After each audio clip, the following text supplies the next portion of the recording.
Twitter, Twitch, YouTube, and Facebook Live. Thanks to Superbook Sports, live from the Hiller Plumbing, Heating, Cooling, and Electrical Studios. Ian is here today on a Fireball Hot Take Friday. Hello, Ian. What up, what up? Let's get to the big news of the day. I was taken aback when I awoke this morning and was thinking, all right, what are we going to talk about today? We got some of the fallout from PT's gambling situation. We got a big interview with Barry Trotz yesterday to dive into. And then, bam, at 11 o'clock. The Predators placed Matt Duchene on waivers.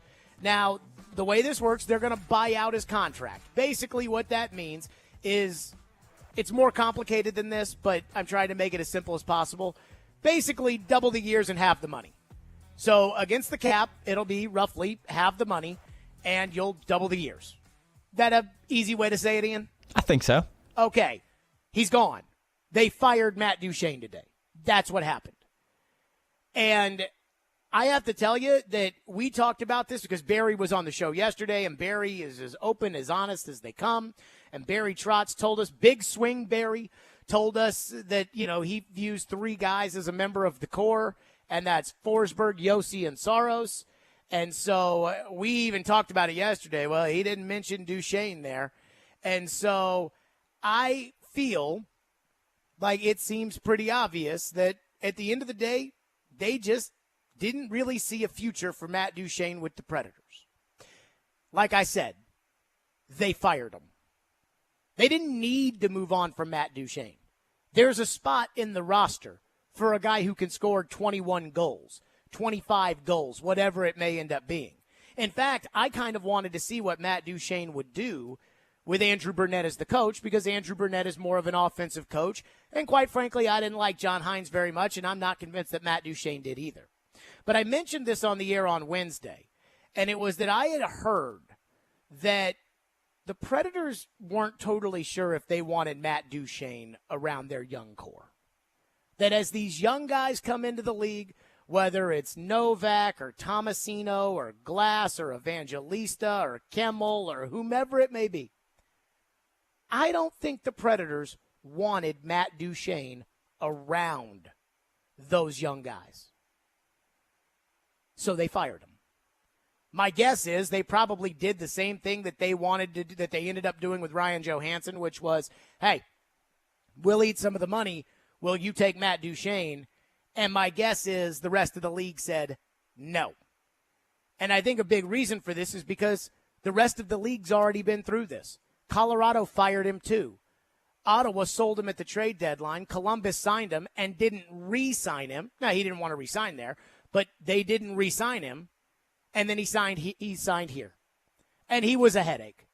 Yes, he had the 40-goal season. Yes, I don't think it was completely fair that he signed to play up for Laviolette, who is an offensive coach, and that halfway through the first season, they fire Laviolette, and then they bring in a new coach with a new system. I'm not sure that was totally fair. Matt Duchene was hailed as the savior 4 years ago when they brought him in. 4 years ago tomorrow was the day. And everybody around town, for the most part, was jumping for joy, even though Adam Vingan kept telling people, hey, the stats say that he's not really a big boy forward. But they wanted him. They needed him. And you all believed it. They shipped out PK Subban. They brought in Matt Duchene. And regardless of whether or not they would come out and say he's supposed to be the savior, the reality is that's what they were making him out to be. He was going to be the guy that was going to save the offensive woes of the Predators. And he didn't do it. And ultimately, I don't know Matt Duchene very well, but I do know what people behind the scenes say about him. They say that he's not necessarily a bad guy, but that he's kind of a phony. That when it comes to, being a part of a team and sacrificing and dedication and all the things that you would think matter to Barry Trotz, Matt Duchene is kind of a phony. That's just the sense that I've been told. In fact, Barry was on our show yesterday, and he made it pretty obvious now that he was analyzing not just, hey, how much does this guy cost against the cap? How many years is he signed on for? How good is he from a production standpoint? But that Barry was thinking big picture about who's on this team and what direction they're going in. I know last year when we made the deal, if the group of players last year would have took this franchise deep, we'd probably be going down a different road. But the same players that, that we moved and the same players that are still here, we're part of that. So, we can look at it two ways. You're part of the solution or you're part of the problem. When Barry said when we looked at it, when we made the deal, I thought to myself this morning, what does he mean when we made the deal? And then it hit me. When he made the deal to return as the general manager of the Predators. And we know that had been in the works for a while. When they had made the deal to move him back in as general manager, I think the thought was, hey, if this team turns it around, then we build from there. If they don't, we blow it up. And he looks at his team, and he's deciding who's part of the solution and who's part of the problem. He talked about Ryan Johansson and how much he loves Ryan Johansson, the guy. And I think Barry is telling the truth. But he didn't feel like Ryan Johansson was going to be in the Predators' window of success. Well, neither is Ryan McDonough. But the day Barry Trotz took the job, as I was leaving the arena after the press conference and I listened to him on with Chase, he was talking about how Ryan McDonough had beaten him in the playoffs and that he was a winner and that he was the kind of guy that you have on your team because he gives that to everybody else. And that was when we were just starting the sell-off to see what the Predators were going to do. They had already moved Jeannot. They had already moved Nino Niederreiter. And I'm in the car, so now all the thought is, okay, well, who else is going to get moved? And I'm in the car, and I hear Barry Trotz say that about Ryan McDonough, and I just say, he's not moving McDonough. And every time he talks about McDonough, he gushes about him. Because he looks at Ryan McDonough, big picture, even if in the 3 years that McDonough's still here, he looks at McDonough as part of the solution. He looked at Duchesne as part of the problem. Here's the other part about this that I absolutely love. This is a risky move. It's easy to be happy with moves when they happen, especially when it is as simple as Matt Duchesne really hasn't met expectations. He's fired. Yay. It's easy to do that today. Just as easy as it was to celebrate 4 years ago tomorrow when the Predators signed him. And celebrate, people did. It was one of the biggest stories in the league. They had a press conference in which the mayor was present, which I still don't totally understand. But they had a press conference with the mayor present to welcome Matt Duchesne to Nashville. It was one of the biggest stories. They brought him in. He was the savior. It was easy to do then. And as that trickled on, it started to become very difficult to live with. Well, as far as the retaining salary and the buyouts and the Johansson, you're retaining salary for 2 more years. That's going to come and go before you know it. That's going to be off your books. You're not going to have to worry about it. Plus, you're probably not going to spend to the cap in the 2-year period that goes on anyways. Kyle Turris' money is so little that that really hasn't been much of a hindrance or anything that we've thought of. This is going to be on there for a while. I think that this is a move that if Barry Trotz could have avoided it, that if he thought we can get Matt Duchesne to be part of the solution and not part of the problem, I think he would have liked to have kept him. But Barry was here long enough. He spent half the season evaluating, and he kept saying that. That's what he was going to do. He was going to evaluate. And we thought that meant mostly for the coach, but he said it with the coach sitting right there. I'm evaluating. It's a process. My guess is Barry watched everything. He watched the interactions with other players. He watched how they practiced. He watched how they operated in the dressing room. I'm sure he watched it all, and I bet he talked to everybody in the organization that he trusted and he knew. And ultimately, he decided Matt Duchesne was part of the problem. I can't disagree with that. Also, tomorrow, his 17 no movement clause kicks in, and that could have been a little bit of an issue. But if they were going to be willing to buy him out, they could have bought him out next year.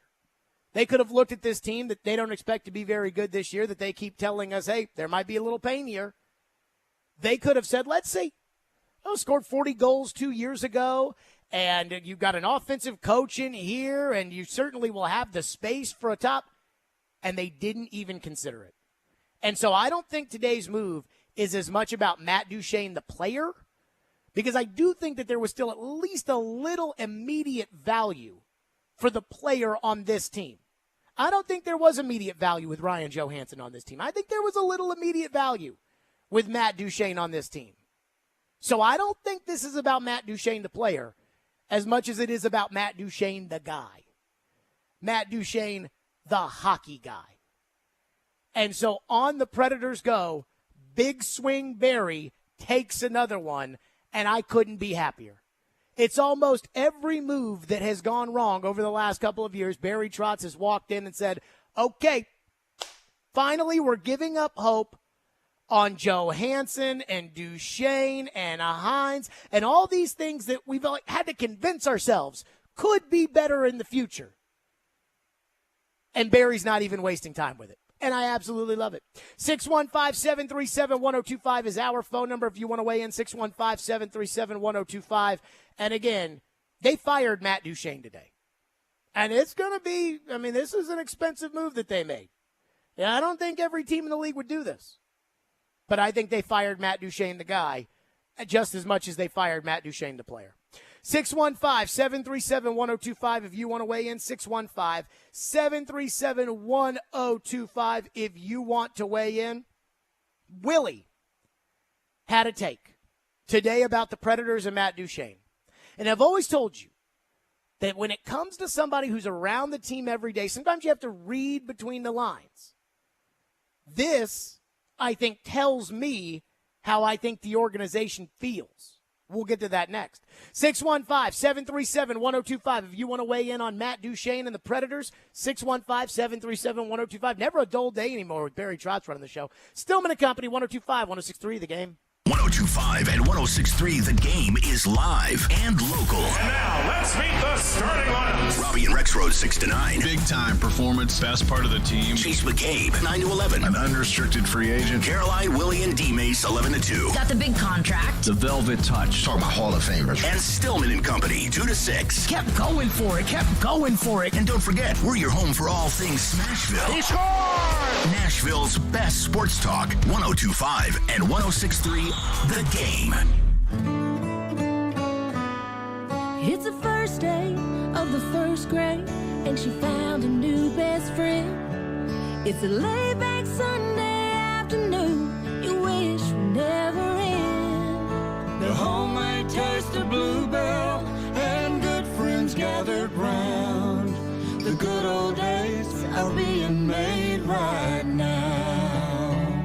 Wake up your taste buds with Bluebell Java Jolt, a delicious pint of coffee ice cream with dark chocolate-flavored chunks and a decadent coffee fudge swirl. It's the jolt you need to perk up your day. The good old days are being made right now. The good old days are being made right now. Bluebell half gallons, $5.99 when buying 2, or $7.99 each at Kroger with Shopper Card now through July 4th. Hey y'all, it's Courtney with Parman Tractor and Equipment. Warmer months have you working overtime? Be sure to visit Parman Tractor and Equipment for all your New Holland tractor and bush hog needs. Swing by our store at 3570 Dickerson Pike in North Nashville or give our sales team a call. We're now offering 0% financing for 72 months on select New Holland tractors. Get the brands you trust from a local dealer like Parman, always ensuring totally outrageous customer service. Visit ParmanTractor.com for the best deals on equipment, New Holland tractor, bush hog, and more. Does this sound familiar? Did your agent provide excellent entertainment with their TikTok videos and constant social media posts about themselves while completely ignoring that you hired them to sell your home? Did they tell you how wonderful they were? How many followers they had? They probably never sold your home, but hey, they did get 15 likes on their selfies. Hashtag my clients love me. Don't let that happen to you. Google TJ Anderson Homes and see why the only likes we care about are our clients loving our service. Ask us about our prepay with TJ option and how it can save you thousands. TJ Anderson Homes of Benchmark Realty. Office number 615-432-2919. Do I need Medicare when I turn 65, or can I wait? With more than 70 years of experience helping Tennesseans, Farm Bureau Health Plans can answer all your questions about Medicare. Part A, B, C, D, it's all alphabet soup to me. So if you're looking for an affordable way to cover the gaps left by Medicare or protection from the high cost of prescription drugs, you can plan on us to make it easy. Find out more at fbhp.com. Farm Bureau Health Plans. Plan on us. We're changing the game. I'm Michelle Knezovic. Help your bets stay hot this summer with Superbook Sports, the most trusted name in sports gambling, with a direct line to Las Vegas. And now when you use the promo code THEGAME, you can score up to $250 with their first bet bonus. Win or lose, Superbook will match your first bet up to $250 with the promo code THEGAME. Download the Superbook Sportsbook app and enter the promo code THEGAME, and you'll get $250 courtesy of Superbook Sports. Visit superbook.com for terms and conditions. Gambling problem, call 1-800-889-9789. We try to stay cool by being on social media. I'm with it. I'm hip. Follow us on Twitter at 1025thegame and on Instagram at 1025thegame Nashville. Hey! Oh yeah, and like us on Facebook too. Strong opinions and a strong personality on your drive home. This is Stillman and Company on 1025 and 1063 The Game and the Game Nashville app. For the last couple of years, listening to your show, listening, doing social media, I always follow the Predators, and there's been a really huge section of our fan base that said, hey, it's time to sort of rebuild a little bit, but and they started that process a little bit, but we're not in a rebuild. We're in it's not necessarily retool. We're somewhere in between. And that's why I said it's a re-something. Re-something, yes. And I've got to do a job now. I wanted to open up some cap space. I wanted to set, a 4-year plan. There you go. That was Barry Trotz yesterday after the draft. And that's what I'm going to refer to this. Because Forsberg's going to be a part of this. Yossi's going to be a part of this. Saros right now is going to be a part of this. And they're not going to be just flippantly terrible. But clearly, winning is not the number one priority for the 2023-2024 season, which I'm okay with. Now, I'd rather have had this happen in 2022, so I'm not having to deal with it now, but it is what it is. And Big Swing Barry is coming in and making the moves that the fans have wanted, I think. But I keep thinking back to this Duchesne thing, because I do wonder who's going to score goals for this team this season. I have said, just the difference between John Hines, who got them right on the verge of the playoffs, and Andrew Burnett, who I think is a significantly better coach, that I thought that was going to yield better results. Not that I thought they'd compete in the playoffs this upcoming season, but I thought they'd make it. Most of the teams in the league do. And then they let go of Duchesne today, and I thought, well, that's going to make it harder to make the playoffs this year. And I'm not sure where the goals are going to come from this year, especially when Barry talks about wanting to start Kimmel and Evangelista and all those guys down in the minor leagues. But I always tell you when it comes to people who work for the team, there are certain things that you have to understand, which is if somebody works for the team, they're a representation of that team and they know it.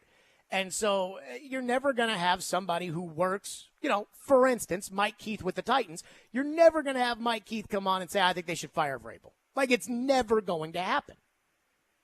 But every time those guys, they know more because they're around more. And sometimes read between the lines. Willie Donick on the Midday Show, he travels with the Predators. He's the TV play-by-play voice. He's there every day. He talks to everybody. This was his reaction to the releasing of Matt Duchesne on the Midday Show today. And I think Willie is telling you kind of what everybody inside the organization, for the most part, feels about Matt Duchesne. Barry Trotz, once again, dropped some hints. He dropped some hints to you guys before he traded Ryan Johansson last Friday. Uh-huh. Mm-hmm. So I think if you listen to the interview with Jared, this is as much, I think, a culture move as it is a salary cap kind of move. It's just a guy that is not living up to the contract. I think it's one thing to make $8 million a year and not quite be the player that they thought they were getting. Right. But when you add on top of that, you're trying to change the culture. You've changed the coach. I think this is about culture more than production. I heard Nick talk about the numbers aren't that bad. I mean, well, for $8 million, they're not good. He had the one really good year 2 years ago. But, Ryan McDonough, you could argue, may not be worth, with points and assists, the number he's making. But he's absolutely worth every dime when it comes to the culture. So I think you need to look into that as well as the production with Duchesne. I think he's telling you everything you need to know. And I have been hearing the same thing all week. I heard on Wednesday, and I mean, did we talk about this on the air, Ian? I'm sure we did. That I heard from somebody in the organization on Wednesday who told me they did not want Duchesne around. It may have been Tuesday or Wednesday. I don't really remember talking about that much on the air, no. But somebody told me they didn't want Duchesne around the young guys. That they were really hopeful that, just from what I heard, and it wasn't somebody with the authority to make that kind of decision to move off of Duchesne, but they just told me that they did not want Duchesne around the younger guys. I don't remember hearing his name mentioned out and about this past week like we have with some of these other Like they were shopping him? Yeah. Well, I think it's probably because they picked up the phone and said, hey, would you be interested at all in Matt Duchesne? And I think the answer every time was no.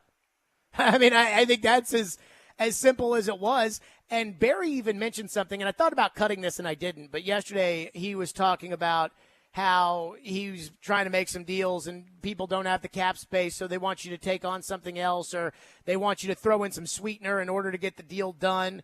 And now that we know that he bought out Duchesne, I wonder if those were part of the discussions of like, hey, I'll take Duchesne, but you got to give me some sweetener in order to do that. And Barry's probably looking at it, no, I'm trying to collect draft picks. I'm not trying to give up draft picks. And it was probably whatever it was that teams, if they were interested in taking on Duchesne, whatever it was that teams were going to take on, they probably felt, the Predators that is, that it was probably equal to the buyout and they didn't want to have to give up a pick in order to make it happen. I mean, I don't think Duchesne's reputation across the hockey people in this league, I don't think it's very good. And I think another thing to think about with this is he's been on so many teams now, Colorado, Ottawa, Columbus, here. And the way the NHL works is all these coaches get hired to be fired 5 years later at almost what feels like a maximum. So they're constantly turning through coaches. So word spreads around pretty quickly, right? So like if you pick up the phone and you call the Rangers and you start talking about Matt Duchesne, well, Peter Laviolette knows Matt Duchesne because he's coached him. You pick up the phone and you start calling all these coaches that have coached Matt Duchesne, and if culture is as big of an issue with Duchesne as it is, to the point that they fired him when they didn't have to, my guess is word gets around fast. I mean, Duchesne will sign with a decent team, and it won't be for a lot of money because he's still getting paid by the Predators, but Duchesne is what he is. He's a second, third-line winger who should probably be making about $5.5 million. He makes $8 million instead, and I don't think he's a great leader. And I don't know that. I haven't seen, his daily interaction with the team, but it's just kind of what I've gathered based off of what everybody else has said. And Willie has seen that day-to-day interaction. And you heard Willie right there talking about Ryan McDonough, no matter what he does on the ice, is worth every penny. But, Matt Duchesne, probably not so much. I think that tells us all we need to know. Phone lines are driven by WilsonCountyHonda.com. 615-737-1025 if you want to weigh in on the program. Ricky is going to start us off today on a Fireball Hot Take Friday. Thank you for waiting. What's up, Ricky? Hey, Jared. How are you? Good. So yesterday after the draft, I got to sit down with Barry Trotz for about 15 minutes. And, Me too. Barry knows me. Yeah, he's such a great guy. He's a very lovable guy, Barry. And he knows me as a Ranger fan. So his first comment was, he looked at me and he goes, we could be friends again, huh? And I said, yeah, because you're no longer with the Islanders. And he says to me, he goes, we're going to follow the New York Ranger mold. And I said, well, what do you mean by that? And he said, we are going to strip this down to the bare, give the kids a chance to sink or swim, and evaluate a year from now, and that's when I'm going to make my run. And I thought that was really interesting that he said that. And he said, you look at the Rangers, they did the exact same thing 3 years ago, and 2 years later, they were in the conference final. And he's stockpiling so much cap space in 2 years from now. They're going to be dangerous if they play these kids and the drafts go well and everything works out. There's a lot of ifs, but Barry 100% is going to sink or swim at these kids. And I think it's great because you're going to give them 2 years experience in the league before they have to be relied on as superstars. Well, here's with what's going to that happen plan, with that. I think you can't go wrong. Here's what's going to happen with that. Thank you for your call, Ricky. Here's what's going to happen. The idea of sinking or swimming with the kids. They're probably going to sink. And that's okay. Because if you swim, that's like a super bonus. That, oh, my God, all these guys popped and you're good and you're ahead of schedule. Who thought it? But if you put these kids out there and they sink, you're going to be picking high in the draft next year. All the while, your current high-end prospects are still developing in the minor leagues. If there's one thing that I know for sure with Barry Trotz is that he is going to overdevelop somebody in the minor leagues before bringing them up to the NHL. As he said, he's not microwaving the players. He's going to cook them in the minors. And so I think what his plan is, he said yesterday that Evangelista, who I actually kind of liked at the end of last year, he's probably going to start next year in the AHL. And Kemmel, who he loves, is probably going to start in the AHL. And so all these guys are going to be down there. Well, that means that guys like Kiefer Sherwood are going to be out on the ice, which means that you're probably going to lose. And I think Barry's okay with that. He's already setting us up to think that that's what's going to happen. And I'm fine with that. I'm okay with it because I've been calling for a rebuild for years. And I think it would be incredibly hypocritical of me to be banging the drum for years to say, hey, rebuild, rebuild, rebuild, rebuild. Then the second that they start to rebuild, for me to say, oh, this is terrible. I want to win right now. How dare they? No. You got to stay consistent. And I feel like that's how I feel about this. But then while you lose, you get a better pick for next year, and the guys that you've already drafted are developing. And so that clock gets started at the same time. And so that's what I think Barry's doing. What this is going to be is this is going to be a war of attrition for every young player on the team that is not Saros, Yossi, or Forsberg. What this is going to be is, okay, who else wants to join the core? We know those three guys are a part of the core for the long-term future of the Predators, and we know it because he told us. Who else is going to join? It's been obvious by Barry's comments that Duchesne was not going to be a part of that. Now, I didn't think they'd fire him, but it was obvious to me that, he was not going to be a part of the long-term core, nor did he probably earn that. So who else is going to be a part of the long-term future of the Predators? A lot of people, lose their pants every time they talk about Cody Glass. I'm not one of those, but he's going to be re-signed as an RFA. And if he plays really, really, really well, then maybe he can establish himself as a for sure member of the core. Same with Dante Fabro, who they're giving a second chance to. But right now, those guys aren't in there. So if they put him out on the ice and Fabro stinks it up next year, well, then he's out and somebody else is in. But the long-term future of the core right now has three guys, and each year Barry's going to see how many of these guys are going to establish themselves as guys who belong in that group. And he's not going to give those spots away. They're going to have to be earned. And Barry has the luxury of time on this because I believe this plan has been incredibly long-term, well thought out by Barry, by Herb Fritch, and by Bill Haslam. So I don't think, if you don't win for 3 years, I still think Barry's going to be in that seat. And so that is when we talk about sinking or swimming. I think that's what he's going to do. He's going to put young guys out there, and whoever sticks, sticks. If Evangelista makes it, you're part of the core. You go over here in the protected class with Forsberg, Yossi, and Saros. But those spots are going to have to be earned. And a lot of these guys are going to fail. And as they fail, somebody else will come up from behind them and replace them. 615-737-1025 is our phone number, 615-737-1025. We'll get back into your phones. Plus, I didn't think the Predators are going to be active at all in free agency now that they fired Duchesne. I do think they're going to make some free agent moves, and I think there's two things Barry Trotz is looking for, and I think it's pretty obvious. We'll get to that coming up next. 615-737-1025 on a Fireball Hot Take Friday here on the Stillman & Company program. You can watch us streaming live on Twitch, Twitter, YouTube, and Facebook Live every day, and our video streaming is brought to you by Superbook. Download their app today and use promo code THEGAME. And be sure to tune in for Sounds Baseball tonight at 7:05 on 94.9 The Fan. The Sounds are taking on the Memphis Redbirds, a AAA affiliate of the St. Louis Cardinals. Sounds Baseball on 94.9 The Fan, presented by 312 Pizza Company, Farm Bureau Health Plans, and Family Leisure. Every day we are live and local. It will help them get better players. I'm really excited about this defensive front. And your source for Nashville sports. They had missed the playoffs. Those players may end up being practice squad guys. We are Nashville's best sports talk. 102.5 and 106.3 The Game and the Game Nashville app. Hey guys, it's Mike at Newton Chevrolet GMC in Shelbyville. It's finally starting to warm up out there, right? You know what that means. Warmer temperatures means AC units better be ready to go. Is your car's AC not keeping up with the summer sun? Or are you relying on the open windows to keep you cooled off? Maybe it's time for an upgrade. And we've got you covered like sunscreen on a lifeguard's nose. If you're looking for a reliable used car, we've got them starting at just $9,000. And most of our used vehicles are covered with the Newton's certified pre-owned warranty, so that you'll have even more peace of mind.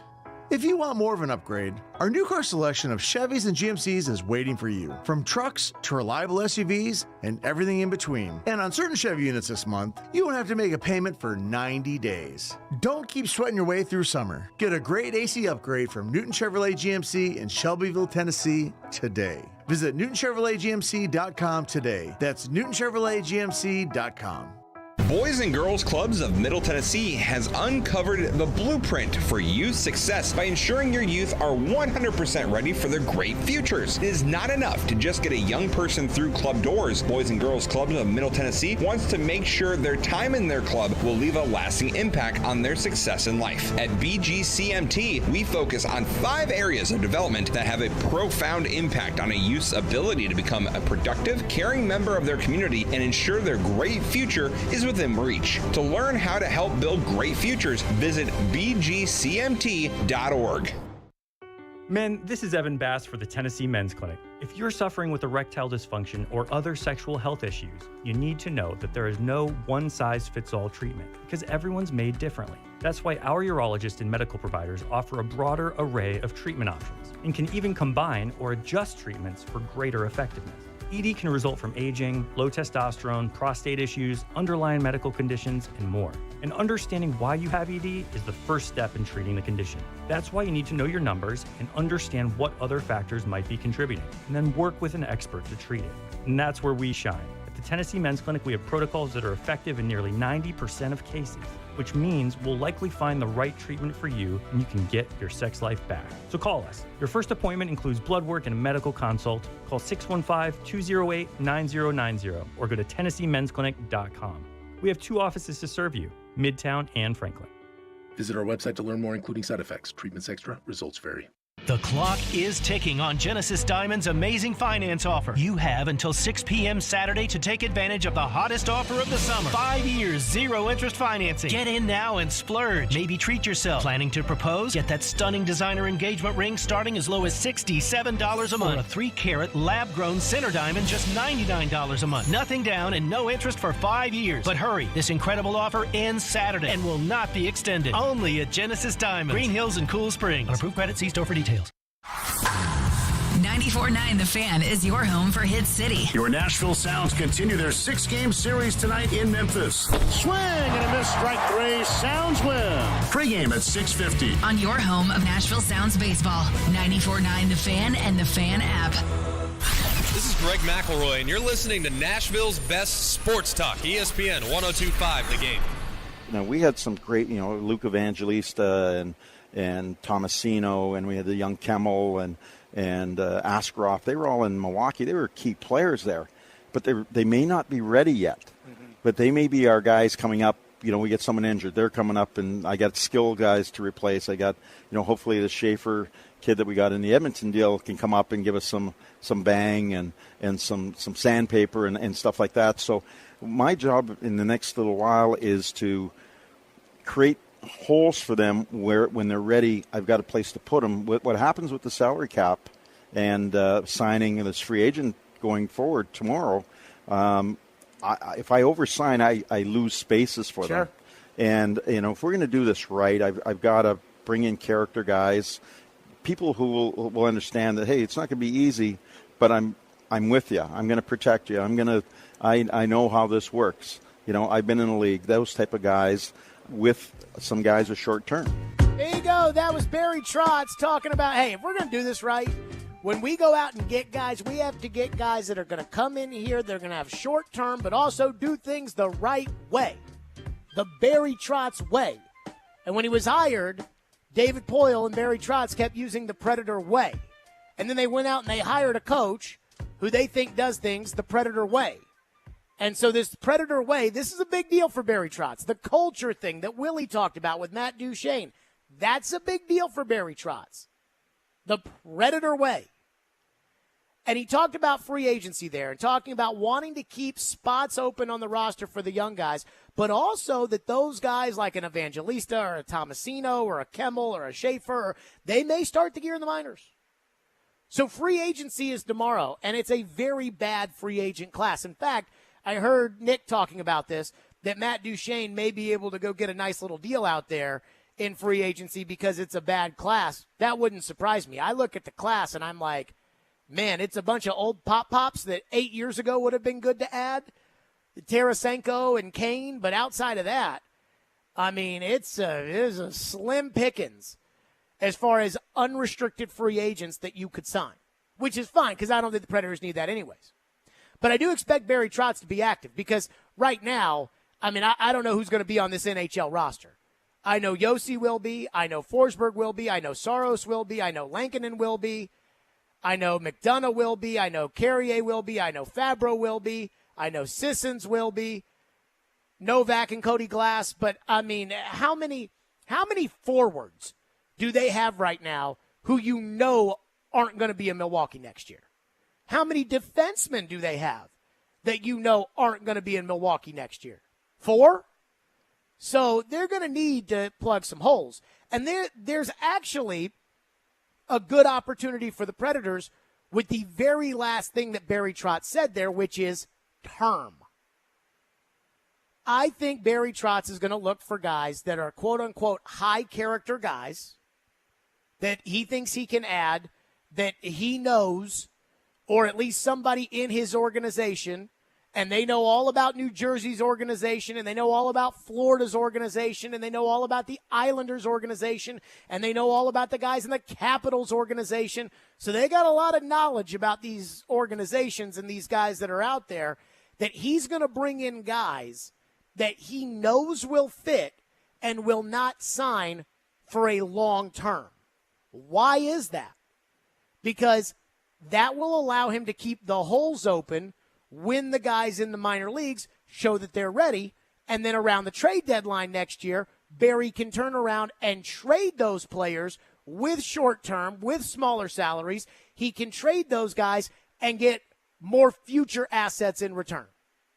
It also would make sense with the cap space that they're going to have to save a lot of that for when they get close to the trade deadline. And if they're out of it and all these other teams are in it, then the Predators could go ahead and say, okay, we'll take on this player from you, and you're going to attach a second-round pick to it for us, or you're going to attach a prospect to it, and now we'll add that to our future assets, and you get our cap space. Because we saw this year, cap space is a premium when it comes to the deadline. And so I think Tyson Barrie is an example of a guy who it fits exactly what Barry's talking about. I think he likes Tyson Barrie's game. I think from what he knew of him when he came over, he liked Tyson Barrie, the player, been in a lot of different organizations and things like that. And I think he thinks he can trade Tyson Barrie at the deadline and maybe get a future asset in return. And that's what I think he's going to be looking for. Think about Niederreiter, for instance. The Predators didn't jump in on day one of free agency, and they didn't give him a 6-year deal. Somebody that can come in for 2 years, $8 million, something around that, but is going to be a solid veteran player who's going to help the current team win, but also could be dealt at the deadline for a future asset. And I think that's a good plan. 615-737-1025. And, of course, on this Fireball Hot Take Friday, our phone lines, as always, are driven by WilsonCountyHyundai.com. Texter says, so you're telling me that the Predators were able to find a taker for Ryan Johansson, but they weren't able to find a taker for Matt Duchene? Yeah. I do think that's what happened. And I know it's hard to understand because we would all say, Well, isn't Duchesne the better player than Johansson? And naturally, I think the answer is yes. But Ryan Johansson does not have a 7-team no movement clause that kicks in tomorrow. Ryan Johansson also was only signed for 2 years, not for 3 years. And also, Johansson, while he has a little bit of a reputation too, I don't think his reputation is as soiled in the locker room as it sounds like Duchesne's is. I can just tell you, without knowing for sure, but say I probably have a pretty good idea about this, I can tell you that, I mean, it's just me, I can tell you that they probably tried to do the same thing with Duchesne and they didn't get anything in return. This is my guess.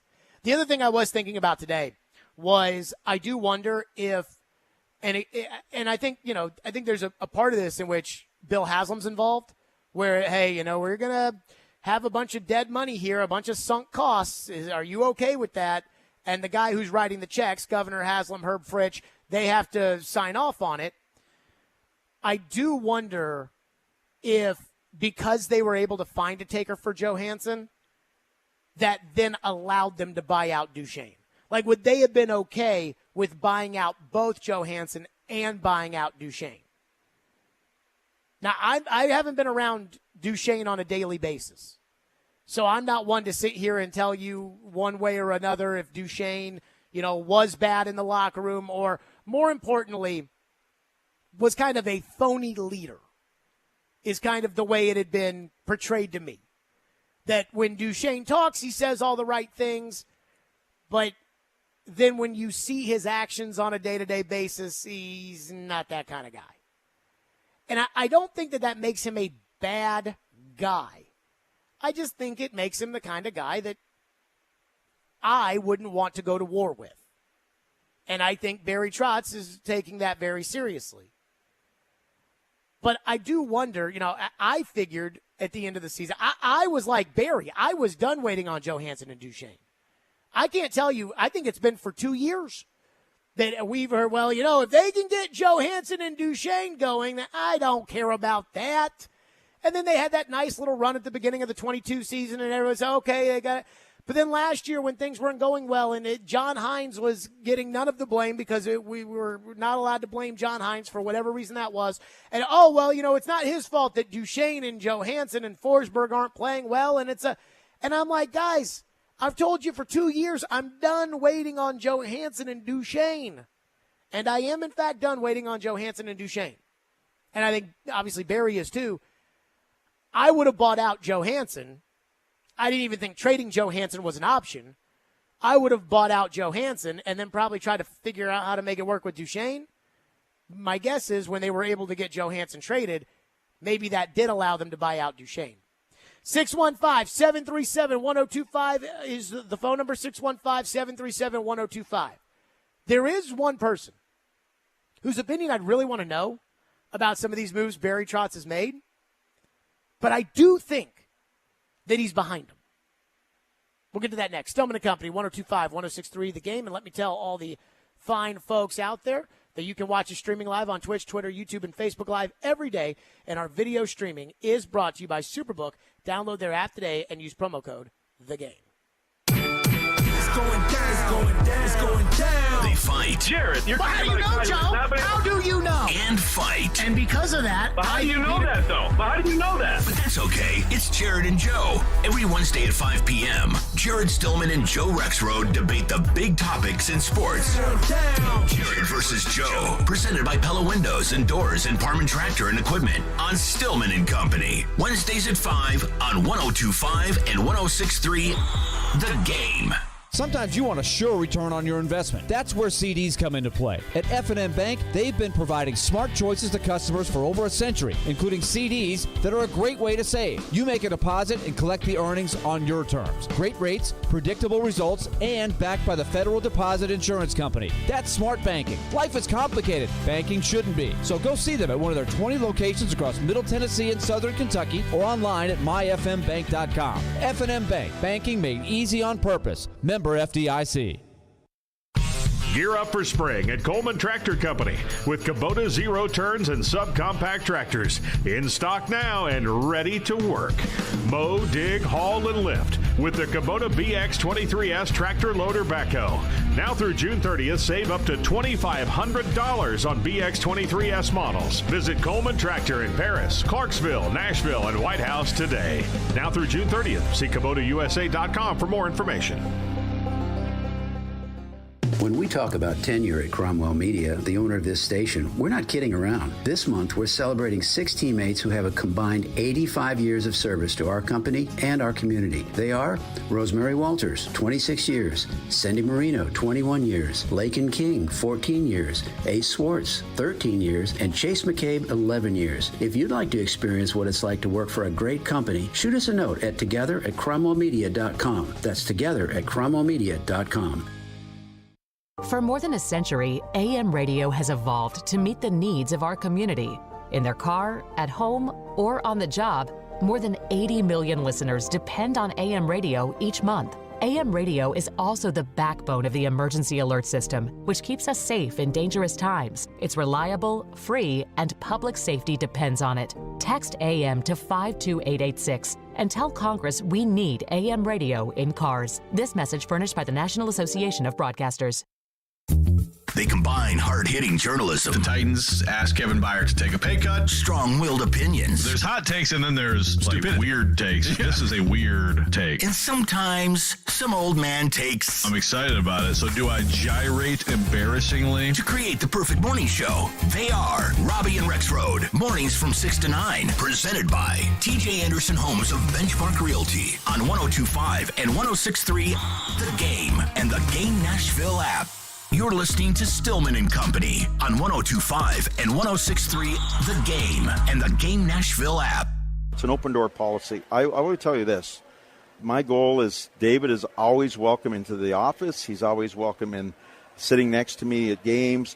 He's always open to, phone me and say, hey, I was thinking about this about you, and this is a situation that you should be careful about. So his opinion is always welcome. Always, always, because he's got 40-some years of experience. Even if it's something you don't want to hear. Yeah. There you go. That was Barry Trotz yesterday on the show. Today, I guess, is David Poyle's last full day as general manager of the Predators. Tomorrow, I guess what is his, special advisor or consultant? Or who knows? He'll still be paid by the Predators. I assume he'll still have health insurance. And as you heard Barry right there, open door policy.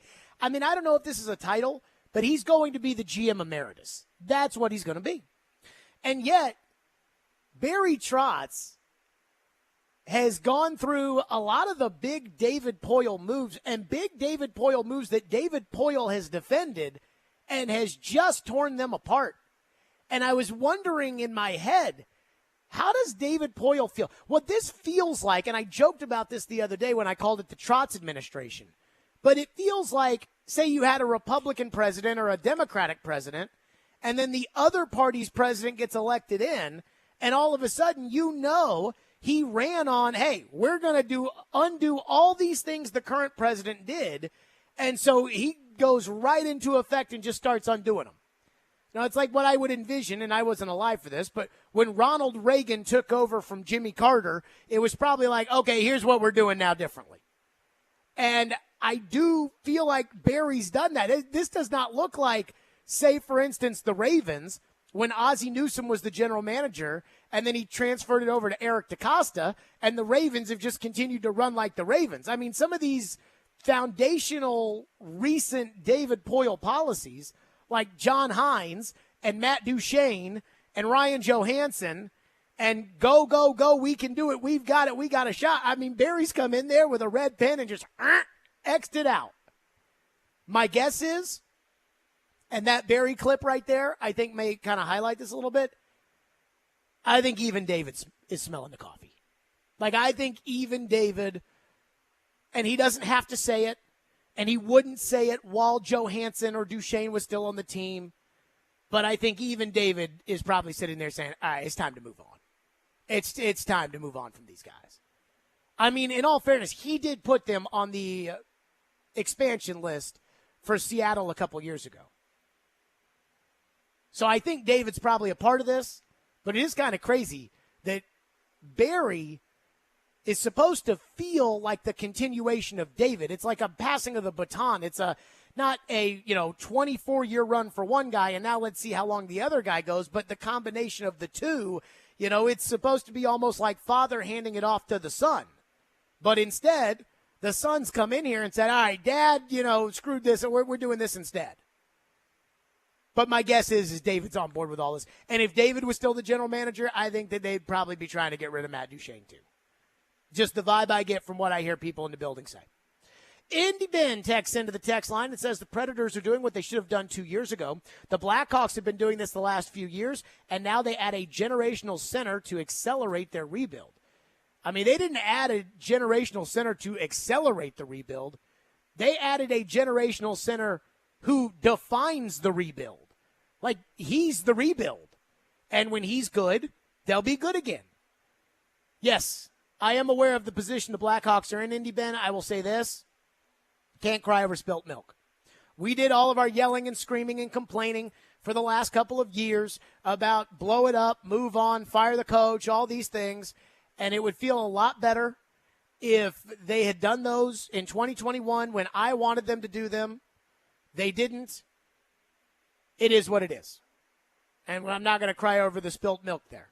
It happened. We disagreed. I was right. And now Big Swing Barry has come in, and he is doing things that are right. And so I'm not going to jump on criticizing the Predators for doing what I think is the right thing now. And yes, I wish they had Connor Bedard too.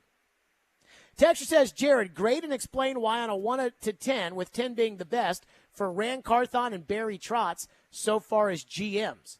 Well, I don't think that's very fair because I don't think they're dealt the same hands. I mean, I know what you want.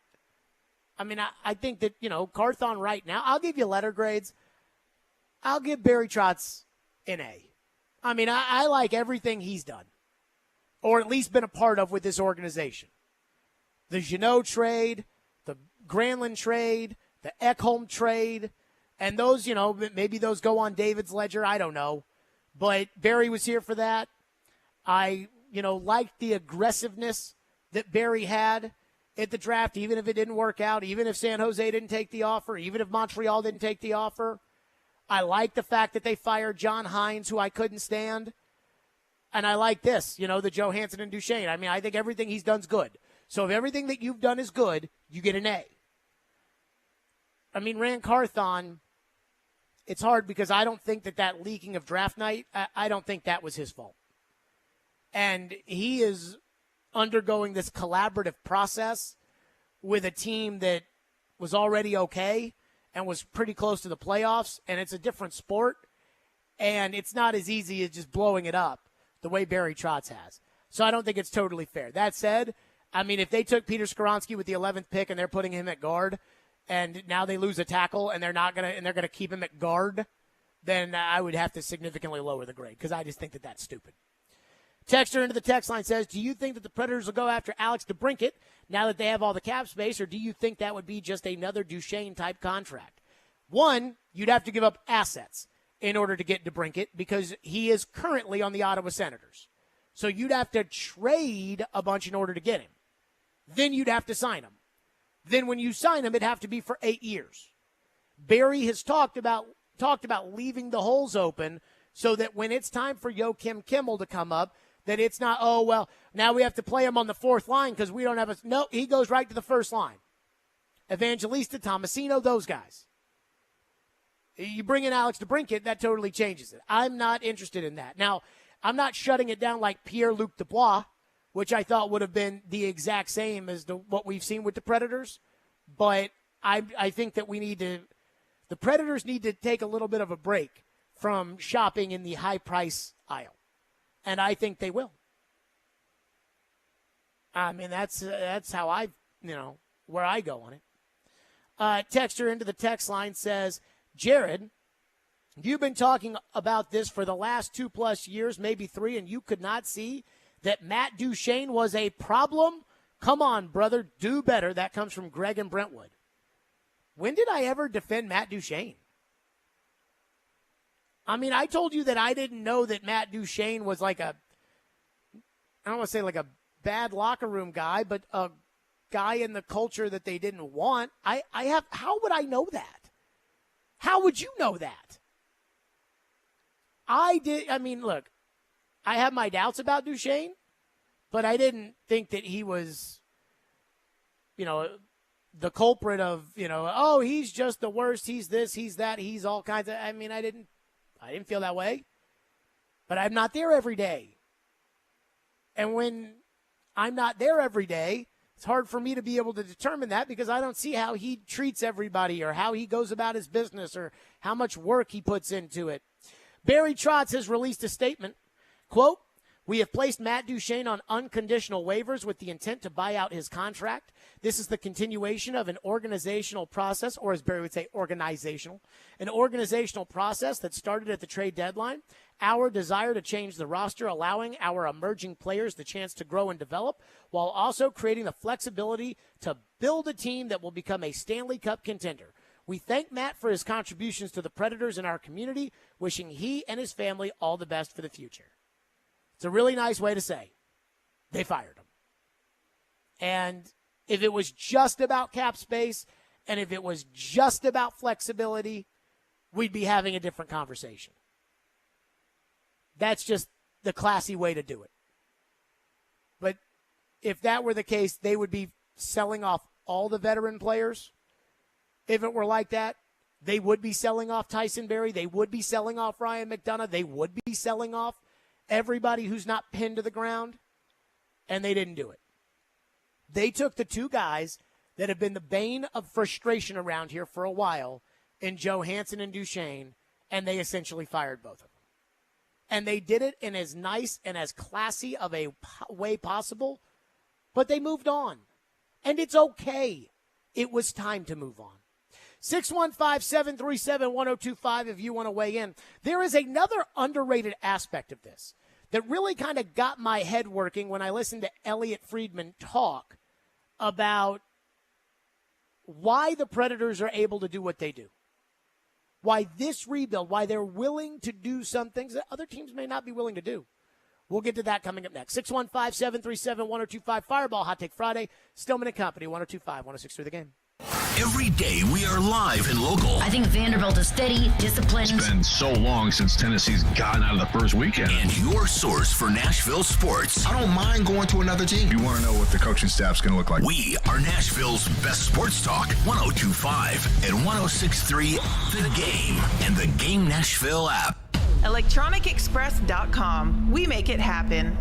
Hey, it's Teron Davenport, and we're changing the game. Help your bets stay hot this summer at Superbook Sports, the most trusted name in sports gambling with a direct line to Las Vegas. And now, when you use the promo code THEGAME, you score up to $250 with their first bet bonus. Win or lose, Superbook will match your first bet up to $250 with promo code THEGAME.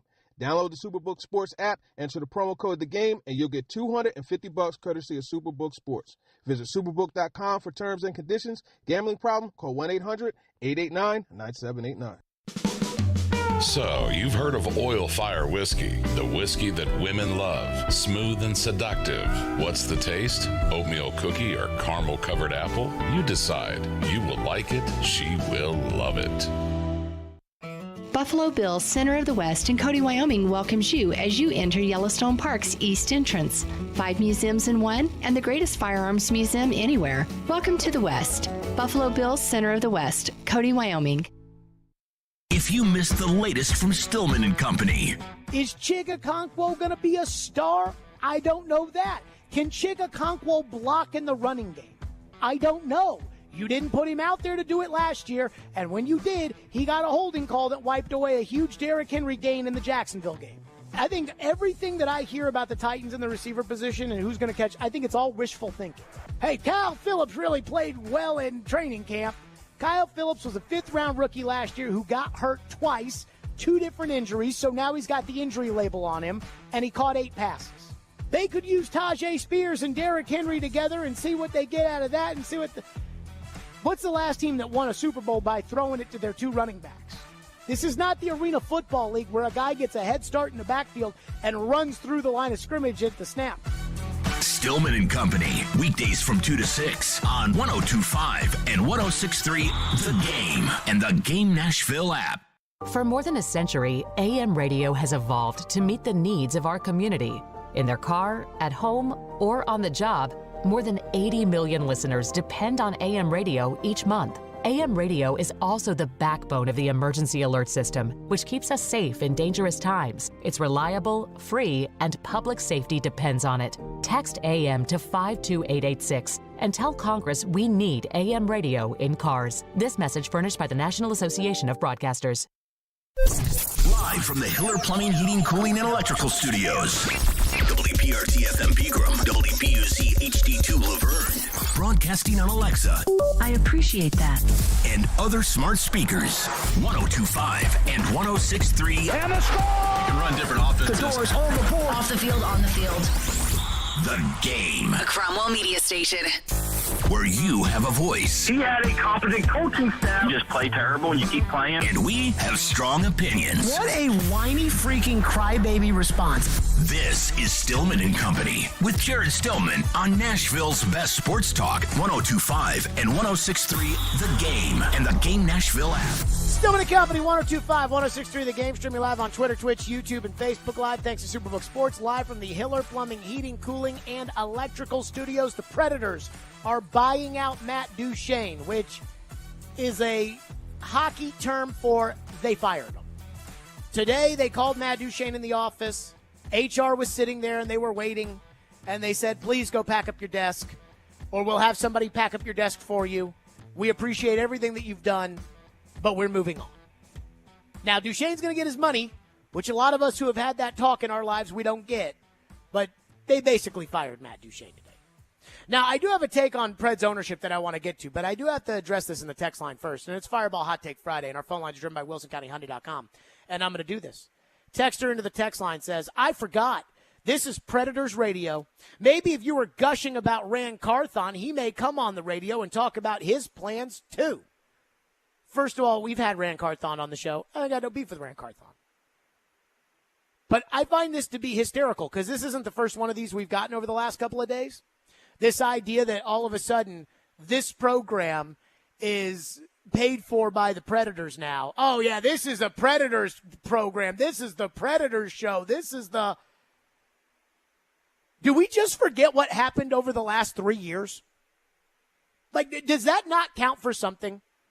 The fact that we've said, and I'll say this, and I'll give the Predators credit for this, because there's a lot of teams, Red Sox, in America that would, put their foot down on their flagship partner and that there would be serious contention and issues if somebody was critical of the on-the-field or on-the-ice product. The management of the Predators, they do not step in on this show. I mean, they don't agree with everything we say, and I don't expect them to agree with everything that I say. But we don't ever get like hey, don't talk about that. They're going to be bad. They don't do that. And I appreciate that from them. But for the last 3 years, we've completely disagreed with the direction of the club.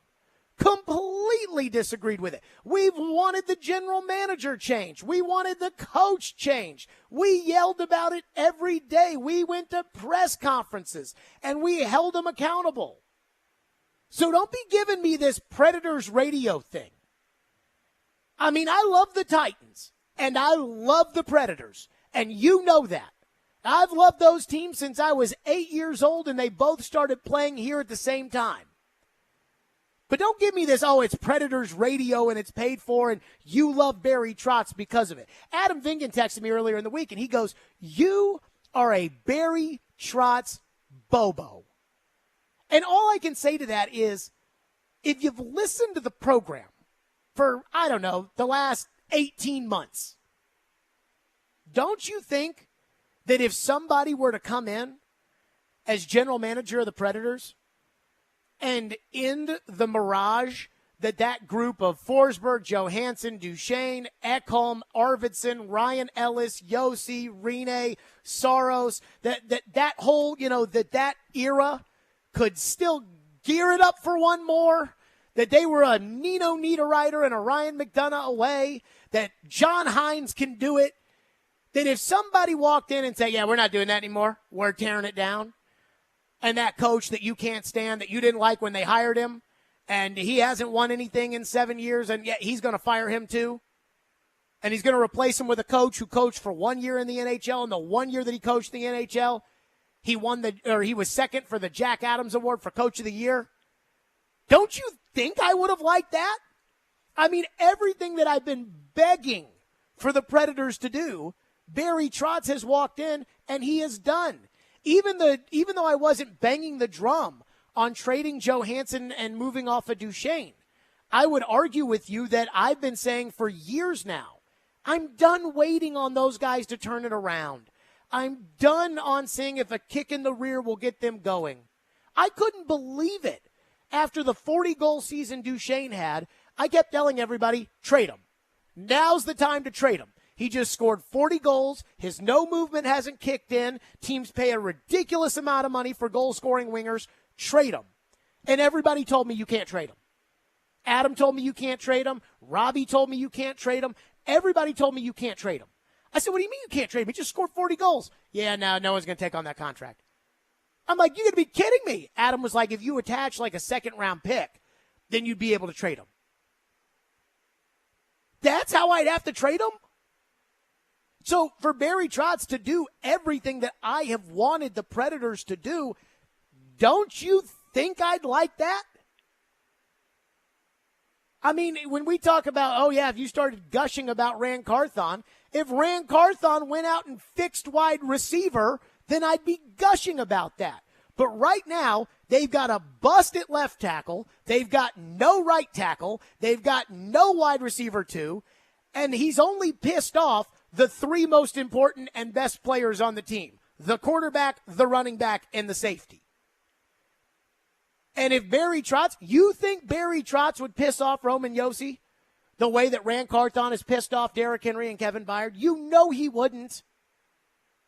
The only guys that he's pissing off are the guys that he's for sure getting rid of, not the guys that he's playing footsie with in terms of getting rid of. So don't be giving me that Predators radio. Don't be. This show has called it like we've seen it from the day we started. That was the agreement. When I started working here, it was, hey, are you going to be cool with me saying, what I think, even if it doesn't go well with everybody out there? I mean, I didn't hear from the Predators on this. I can't assume that they liked me saying, who cares about the Milwaukee Admirals? But there's no pressure on the station, and I appreciate that from them. And that's why I like our partnership. Texter goes, I hear you guys use the term bobo all the time. What in the world is a bobo? A bobo is somebody who is basically paid for. A cheerleader. The kind of person who, when they see Nicholas Petit-Ferrer suspended for 6 games for gambling at the team's facility and being the only one stupid enough not to know the rules at the Titans facility, or at least the only one stupid enough to get caught, that then say, well, I hate that rule. That's not fair. Our guy shouldn't be suspended. That's a bobo take. If the team says something and you believe it, that's a bobo take. That's a bobo take. So that's, I mean, I'm telling you, this is not the Barry Trotz. I love Barry Trotz. Big swing Barry, everything that man does every single day. I don't know how you guys can be Predator fans and have not watched the last 5 years of Predator hockey and cannot be ecstatic with almost everything that Barry Trotz has done. That's why I'm gushing about the moves, because they're good moves. They're common sense moves. And I for one, I don't know about you guys, I miss the Predators being really good. I miss the Predators being really good. And I know it's going to take a while before they get there. But the thing about hockey in this city, and I think that's this way in a lot of local markets, it's not this way in every local market, but in a lot of local markets, I don't think it's this way in Miami, but in this city, when the Predators are good, it is addicting in this town. And I know it because I've seen it, and so have you. For 2 years, it was the hottest ticket in town. And I miss that. I miss Tuesdays versus Calgary and looking at the standings and chasing after the second in the division or third in the division and who gets home ice. I miss those days. And I know that there's going to be pain to come before you get back to those days, because the general manager has been open and honest with all of us and has told us that. But I miss it. I want them to be good. Don't you want them to be good? Texter into the text line says, will the Predators actually be bad enough to finally pick at the top of the draft? I mean, coming into the day, I would say no.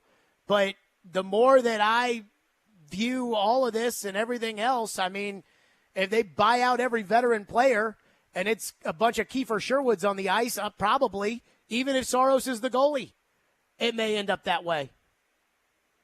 I mean, look, Barry said on the show yesterday that, like, this may be painful this year. I thought when I woke up this morning and I was on Robbie and Joe, and by the way, good to hear Kevin Ingram on the morning show. But I said this morning on Robbie and Joe, I said that I thought they were still going to make the playoffs just because that's how much I like Andrew Burnett and how much I believe in Andrew Burnett as a coach. And I thought that they had a bad coach last year. And if they replaced them with an average coach, there would have been a bump. But to replace the bad coach with a good coach made me think that, okay, they're going to, be better and they're not going to be as injured. And so they're going to make the playoffs with this goalie. And maybe they'll compete a little bit in a series.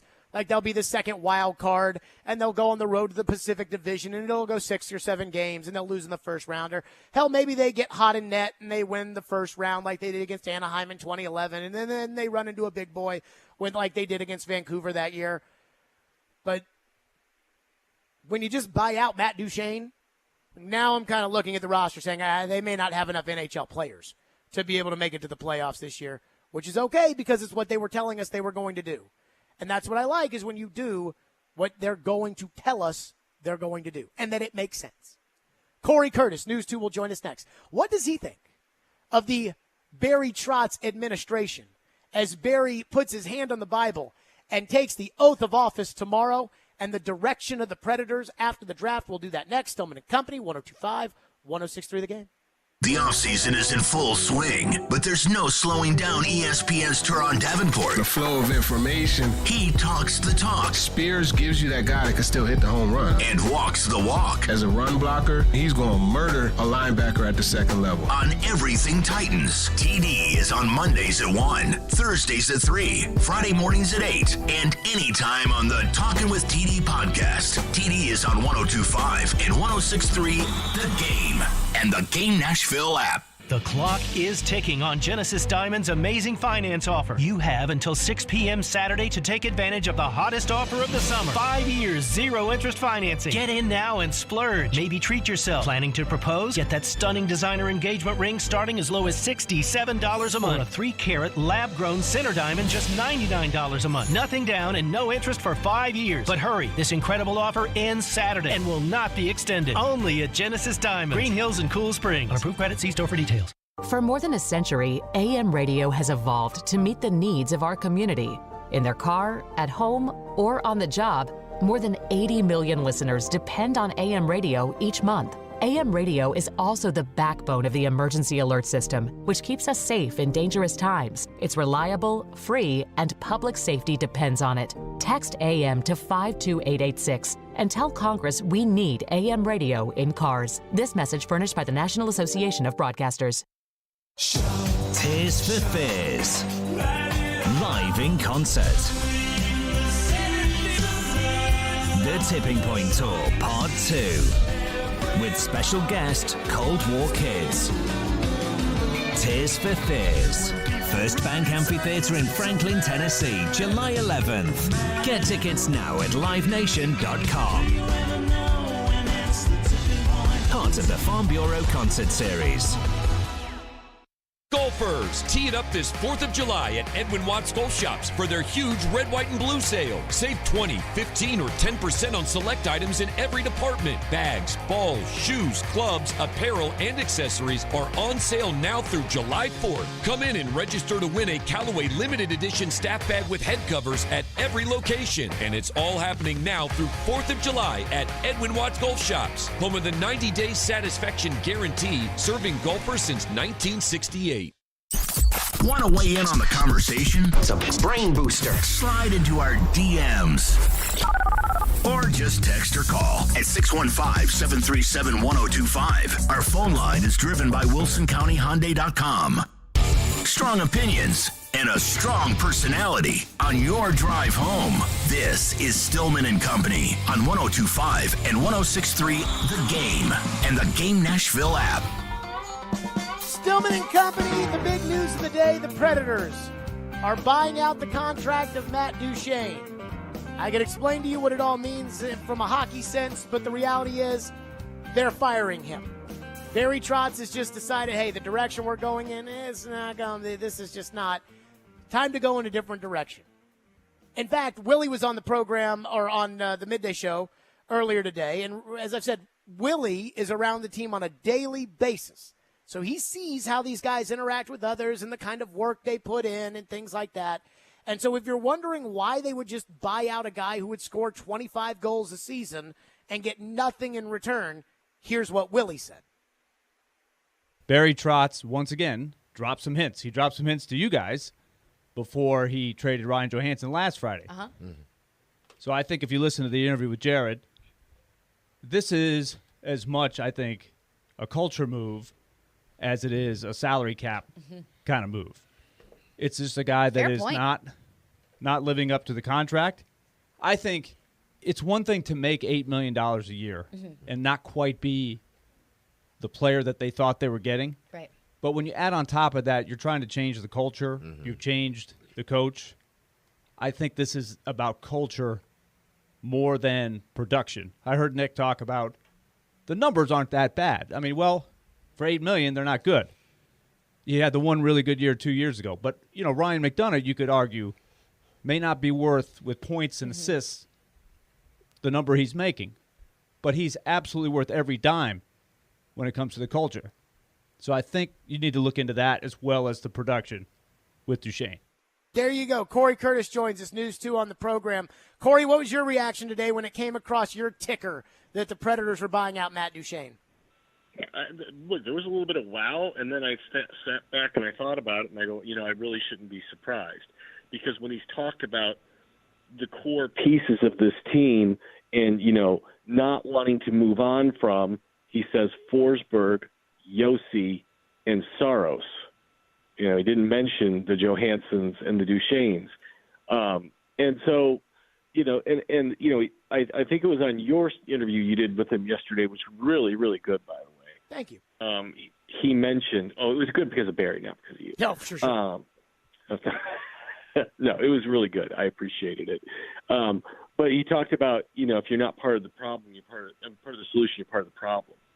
And so, looking to move guys out. But then the other thing is, I'm like, what do they stand to gain, from it? And, yes, it's a culture move, but also how much of it is creating more ice time for these younger forwards, because he also talked about in your interview, taking a step back. And, because I was kind of wondering, I don't know how big of a step back they're going to have to take. But, this is, clearly a guy with some talent, didn't always live up to it, wasn't always consistent. But a guy with some talent, this is a significant, moving him and Johansson on is significant. It was really hard for me over the last couple of years when you and I would talk about David Poile, because every time that I would talk about, are they going to make a move? Should they make a move with Poile? What do we think about Poile? Every time I felt like you kind of gave him the benefit of the doubt, but you said every time, Corey, that if you own the team, you'd want to sit down with him and say, what's your plan? Yeah. Barry has sat down with the fans and said, here's the plan. I like the plan. What do you think of it? I like the daring and the aggressiveness of it, and I also like the fact that the acknowledgement of the current plan is not working. I mean, because average isn't good enough, and that's kind of where they've been. So they're changing the plan. They're going to go get younger. They're going to get faster. They're going to swing for the fences to get great players, which adds some excitement to a year in which you don't think the team is going to be great. But it doesn't have to be great to enjoy the season. We didn't. The back half of this season, the team wasn't great, but it was fun to watch. It was fun to watch the kids, and it was fun to see them succeed at this level and know what the future is. So, I think when you communicate with the fans, and I know we have talked about this, I always think the whole thing of like lying to fans or like keeping the truth from fans is silly, because I think a lot of times, knowledge is power and the truth is your friend. And if you spell it out for them, you're gonna have some leeway because they're gonna have an understanding of what's going on. And I think everybody understands what's going on. This team wants to be built to win championships, not just to win games. And they need speed and they need scoring. And, they've got a plan to try to create that. I know they want that, top center, but they don't grow on trees, especially if you don't absolutely stink out loud. They're really tough to get. And so, they're working as hard. And I guess the other question I have for you on this front is, do you expect a move with the money that they've opened up now? I mean, they're up over $20 million in cap space, or are they going to sit on that moving forward? So what I think they're going to do with the cap space, Corey Curtis from News 2 is with us. I think what they're going to do with the cap space, Corey, is I do think they're going to be active in free agency, just because I don't think they have enough NHL players on the roster that even if they wanted to give young guys a shot, they need to give young guys a shot to where they can at least have a little success and not just get their teeth kicked in. So I think they're going to sign guys like 2-year deals. Yeah, like Nino Niederreiter last year. That they can immediately turn around and trade at the deadline. I think the cap space is for two things. One, I think it is to sign, legitimate NHL players that will be good role models and good leaders for the team so that they can, be around the young guys the way that they want Ryan McDonough around them, the way they didn't want Matt Duchene around them. And I think the second thing is around the deadline, I think Barry's going to want to trade those guys away and get more future assets. And I think Barry, because we're still, I think, in the last year of the flat cap, I could see Barry wanting to leverage their salary cap space for future assets next year. One of my impressions, Corey, from talking to him yesterday was he's not done with thinking about the future in terms of, okay, these guys are at this point in the farm system and the program, but I still want to keep replenishing with new young guys in the farm system throughout the program. And I see the cap space being used not to make the team better winning today, but for them to kind of springboard what they're trying to do big picture. I think he also mentioned something which I thought was really interesting, was using the cap space to take on other teams' bad salaries and get picks along with it. Say, we'll take on this $5 million salary, but we're going to need a second rounder to go with it to take that money on. I think, too, I think he'll be willing to take on the bad contract if it's shorter in term and if it's a guy that he thinks can come in here and can show the young guys the right way to do it. Because we talked about Chicago yesterday, and he brought up Foligno, who they added, and Corey Perry, who they added. And then I brought up, they also added Taylor Hall. Well, Taylor Hall kind of has a similar reputation to Matt Duchene, as in, he can score you 40 goals every now and then, but he's not consistent. He never plays on a winner. He just never seems to be a leader. And I brought up Hall, and he was like, well, Hall was more of a salary dump. I mean, he's still a good player, but he wasn't kind of – and I think he's looking more for the Corey Perry and the Foligno type than he's just looking for a veteran player with a bad contract, but a guy who can teach the younger players, the example of how he wants things done. Well, and he also made it clear that this free agent class is not great. Oh, it's terrible. He's not in love with it. Matt Duchene might be one of the best players in this free agency class. Yeah, and there's still trades that can be had. I mean, there are players that they can afford, and they still have a ton of picks to go out and get. So I still wouldn't be surprised if the right player, like you're talking about, culture-wise, became available, that he would pull the trigger. Right culture, right age. He could pull the trigger on bringing that guy in. Corey Curtis, News 2, is with us on the program. So I saw this from Front Office Sports today, and they said that the 2023 NHL Draft averaged 681,000 viewers on ESPN, which is the event's largest audience ever.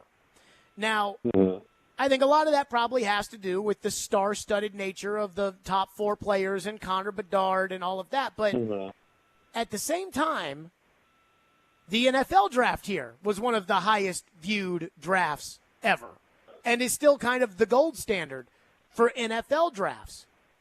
I do wonder, Corey, in your opinion, how much of it does Nashville play into that? It feels like things that happen here seem to be very popular ratings-wise, even if for some reason the teams, the Titans and the Predators, aren't the biggest needle movers when it comes to franchises and what ratings they grab. Well, I think everybody knows that Nashville knows how to throw a party, but I can't imagine that the host site would drive ratings that much, and I'm not trying to rain on the parade of that. I think, Connor Bedard and the Blackhawks being up there at the top, I think certainly has something to do with it.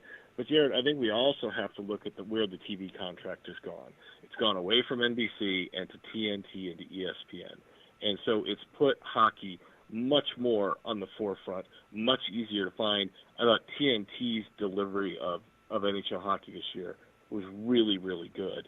And so I think hockey has been put more in the forefront as well. And especially, ESPN, if they don't have a contract for that sport, they don't cover it. They don't talk about it. I mean, for years, when they lost the NHL deal, they virtually did no NHL coverage whatsoever. So now that they've got NHL games again, they're pushing it, okay? And so I think where it is in TV rights right now has a lot to do with it as well. And because I thought you were just opening yourself up to talk about how now they're not on NBC, they're on News 2, and then that's part of the reason why. Yeah, well, that is true. But the finals were on TNT.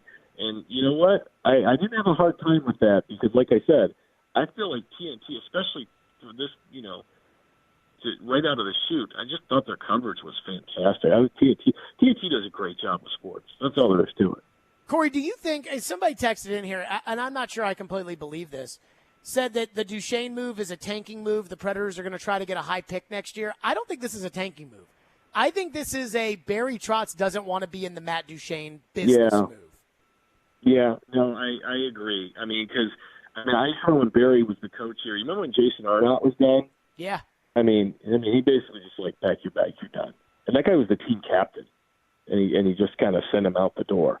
Rattle and so, off. like when Barry's kind of done with you, he's not a guy who just like cuts people off. I mean, he cares about the person. He cares about the person. But I think he's also one, if you're going to let the team down, you're not going to be a part of the team because the team's bigger than the person. And so, I like talking to Matt. I like him. He's, capable of the spectacular out there. But, one of the things we talk about is to win championships, you have to have guys that you can count on. And he just didn't prove to be one of those guys. That didn't mean he's a bad player or a bad person. Just couldn't count on him night in and night out to be the guy you needed him to be for $8 million. Corey Curtis, Fireball Hot Take Friday. What's your hot take this week? I was surprised you didn't ask me about Nicholas Petit-Frere. I found this shocking because I've covered the Titans a long time, and Nicholas Petit-Frere jumps out to me right out of the gate as one of the smarter guys that I have ever talked to. I mean, he is a smart guy. And the fact that he says he didn't know the rules, I find to be shocking when you consider the entire rest of the NFL didn't get popped for violating that rule, and he's the only one who did. I see a lot of Titans fans upset about the rule, upset that gambling's legal, this shouldn't be this shouldn't be that. Look, whether you like the fact that the speed limit's 55 or not does not matter. You don't get to go 65. It's still illegal. So he knew that, okay, he says he didn't know the rule. Everybody else knew the rule, so I don't know how he didn't know the rule. My point is this.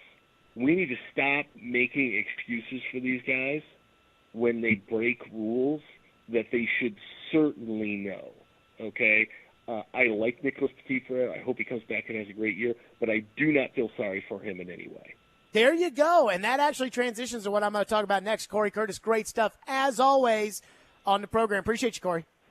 All right. Thanks, Jared. Yep, I want to continue that thought that he had right there, and I agree with everything that he just said. 615-737-1025 is our phone number, 615-737-1025.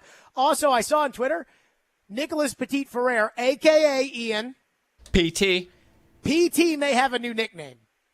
PT may have a new nickname. Stillman and Company. Hiller Plumbing, Heating, Cooling, and Electrical. Those are my guys, and Hiller is keeping you chillin' all season with special deals to keep you relaxed and happy this summer.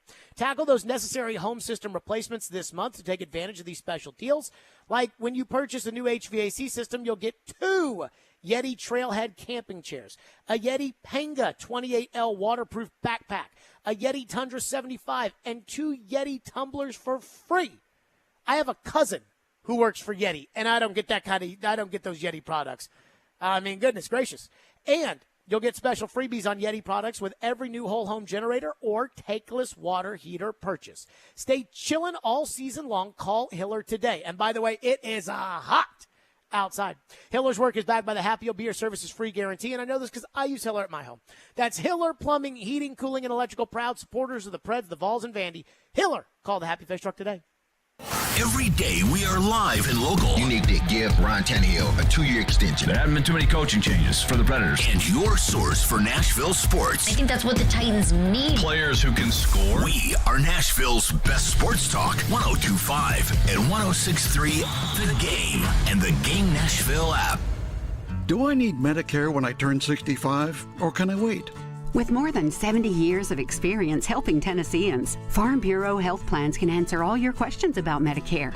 Part A, B, C, D, it's all alphabet soup to me. So if you're looking for an affordable way to cover the gaps left by Medicare or protection from the high cost of prescription drugs, you can plan on us to make it easy. Find out more at fbhp.com. Farm Bureau Health Plans. Plan on us. We're changing the game.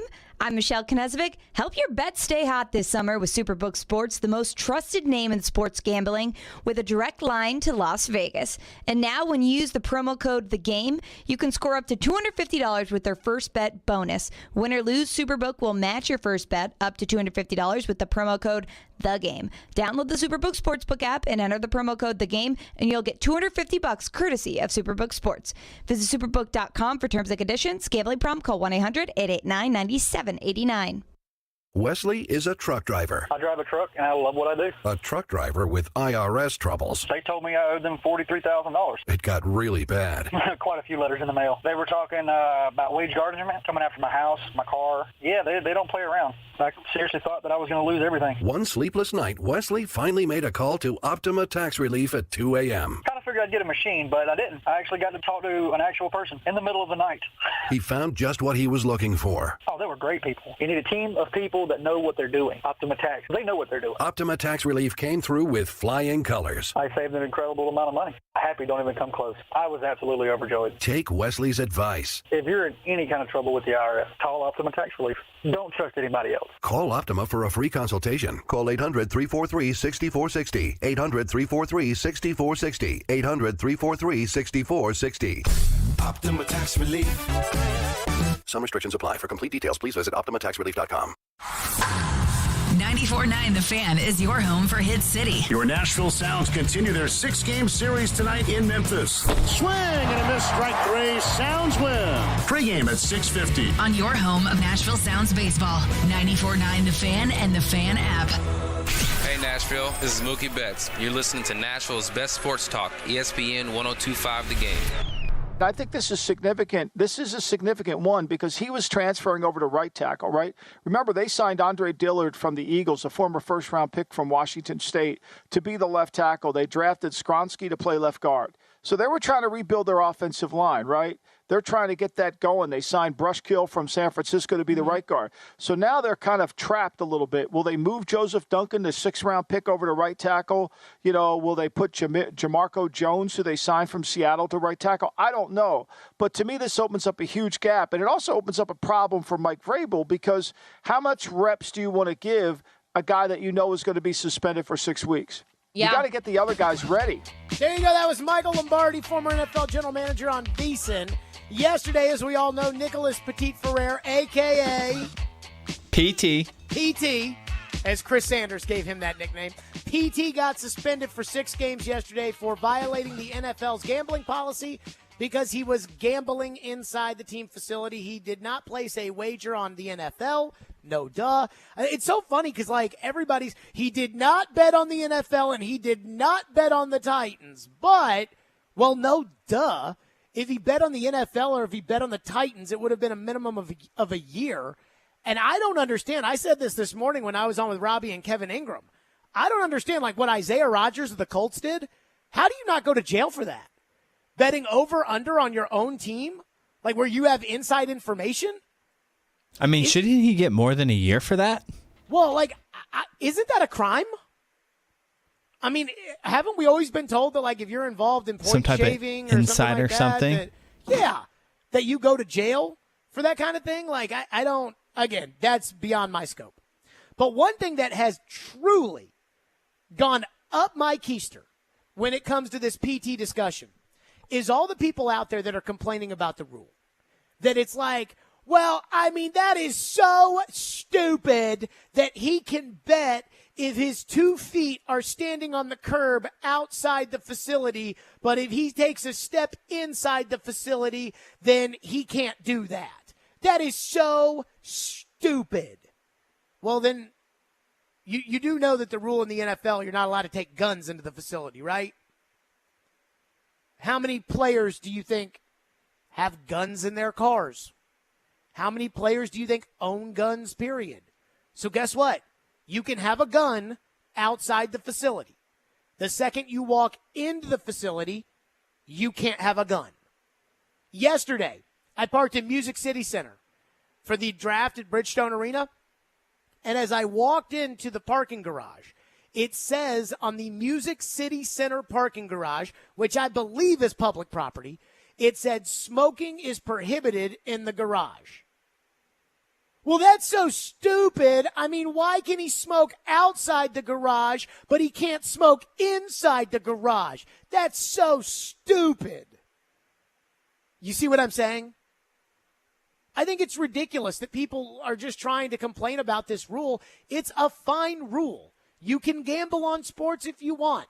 You want to go out to Lake Tahoe? You want to go to Southern Indiana? You want to go to Vegas? You want to go to Atlantic City? You want to go to one of the 10 billion places now in this country that gambling is legal to bet on sports? You can do it. Can't bet on the NFL, which makes sense. And you can't bet at work. Everybody got that? And I don't understand why we have to change the rule. Now, the idea that Nicholas Petit-Frere didn't know the rule, Corey Curtis said he doesn't have any sympathy for Petit-Frere. I agree. But let me ask this question to everybody in the NFL now, because there are a lot of people that say, well, the players didn't know the rules. Okay. Know the rule now? If I walked into the Pittsburgh Steelers meeting room before the start of training camp, and I said, guys, I'm Jared Stillman at 102.5 The Game in Nashville. How many of you know that you cannot place a wager on any sporting event on your phone in the team facility? Of the 90 guys that are in there, how many hands would go in the air? 90. So everybody knows the rule now. If Petit-Frere is the one guy who got screwed, him and Jamison Williams of the Lions, if they're the 2 guys in this league who got screwed with an honest mistake where they didn't know the rules and they placed the wager at the locker on FanDuel or DraftKings or whatever it may have been, if they're the 2 guys, well, them's the breaks, and everybody now knows the rule. No gambling on sports at work if you're in the NFL. Everybody got it? Cool. Great. Let's go enjoy the football season. But instead, I have all these crybabies that are just like, this is so dumb. I can't believe that rule. It doesn't make any sense to me. That's not fair. Why can't I smoke inside the Music City Center garage? I can smoke outside of it. Why can't I smoke inside of it? Oh, because they don't want me to smoke inside of it. That's why the NFL doesn't want you gambling inside the facility. The other thing that I just think is comical are the people that don't understand how this all works when they're like, well, how would they know that you're placing a wager from your phone at the team facility. You do know when you use a gambling app that you have to allow them to verify your location. Because if you were to drive an hour north into Kentucky, you would not be allowed to use your gambling apps because it is not legal there. So these places have to know your precise location. There are certain places where you're not allowed to gamble, and the gambling companies get a notification when somebody does gamble in those spots, and they pass it on to the league. Why would the gambling companies care where these guys place the bets? Because what they don't want is what Isaiah Rodgers was doing. I'm going to be honest with you. You know how I think Isaiah Rodgers got caught? Without any knowledge, other than what I've read about Isaiah Rodgers of the Colts, who had somebody else open up an account and he bet. So he knew he couldn't bet on the NFL, and he knew he couldn't bet on the Colts. My guess is one of these gambling services with their geofencing found out that, hey, some random schmo is placing bets on the Colts game from the Colts facility. We may want to take a look at this. We may want to take a look. What IP address was that? Whose phone was that? Oh, it was this phone with this SIM card. Wait a minute, that belongs to Isaiah Rodgers. He starts at corner. That's probably how that happened. That's like the crazy people that thought that the COVID vaccine was like a microchip. It's like, I mean, you do realize that they have all your information. It's right here on your phone. They have all your information. That's how that happens. But the amount of people that, we have to change the rule. And would you be saying that? Did you say that we had to change the rule after Jamison Williams got busted? Because so many people, we have got to change this rule. I mean, this is just unacceptable. I can't believe that we do that. I mean, it's simple. Don't gamble at work if you're in the NFL. And now everybody knows it. And everybody should know it. And Nicholas Petit-Ferrer should have known it. And the fact that he didn't know it, Mike Vrabel should have done a better job of making sure that he did know it. But them's the breaks. 615-737-1025 if you want to weigh in on this. 615-737-1025 here on the program. Stillman and Company. Here's the other thing from Petit-Ferrer. This is going to hurt him. This hurts the Titans for sure. But this is really going to hurt him. We'll get to that next here on the program. Fireball Hot Take Friday. You know I love Fireball cinnamon whiskey. That's right.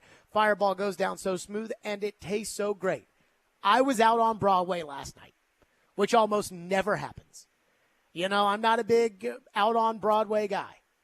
But, celebrating the end of the draft last night, some buddies that were in town, Fireball whiskey's the way to go. It goes down so smooth, and it tastes so great, and it's a real manly choice.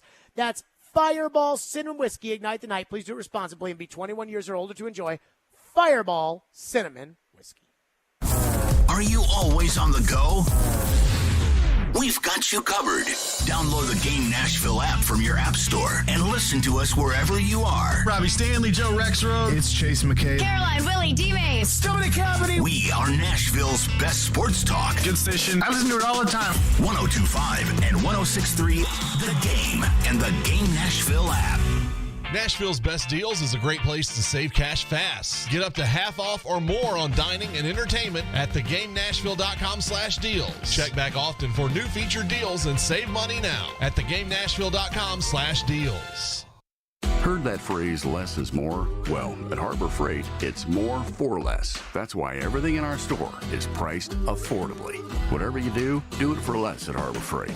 And now, when you buy a Bauer 20-volt battery and charger for $99.98, you'll get to choose a select Bauer 20-volt tool to go with it for free.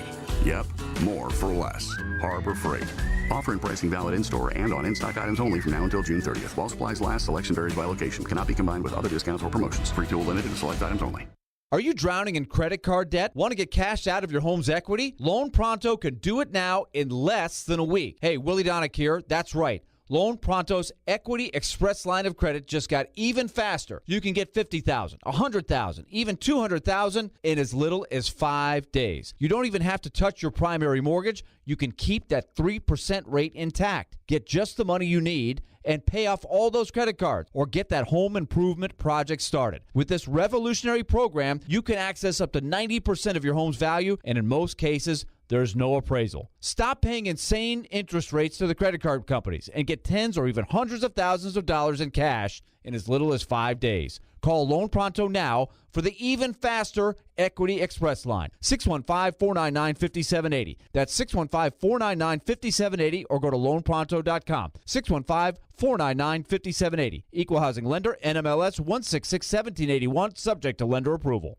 Buffalo Bill's Center of the West in Cody, Wyoming welcomes you as you enter Yellowstone Park's east entrance. 5 museums in one, including a wonderful Plains Indian Museum. Welcome to the West. Buffalo Bill's Center of the West, Cody, Wyoming.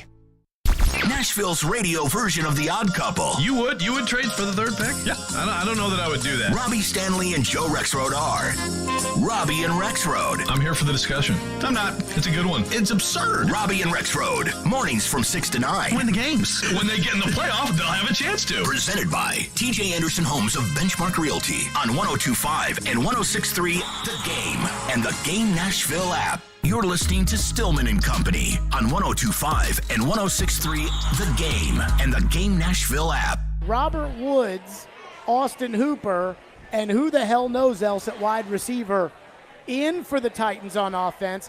Offensive line, David Quessenberry, Roger Saffold, who made the Pro Bowl last year, they're out. Aaron Brewer is in, as well as Nicholas Petit-Ferrer, who Chris Sanders calls PT for some unknown reason. Because I can't pronounce the name. I went to Ohio State. But it's PF. Oh. Petit-Ferrer.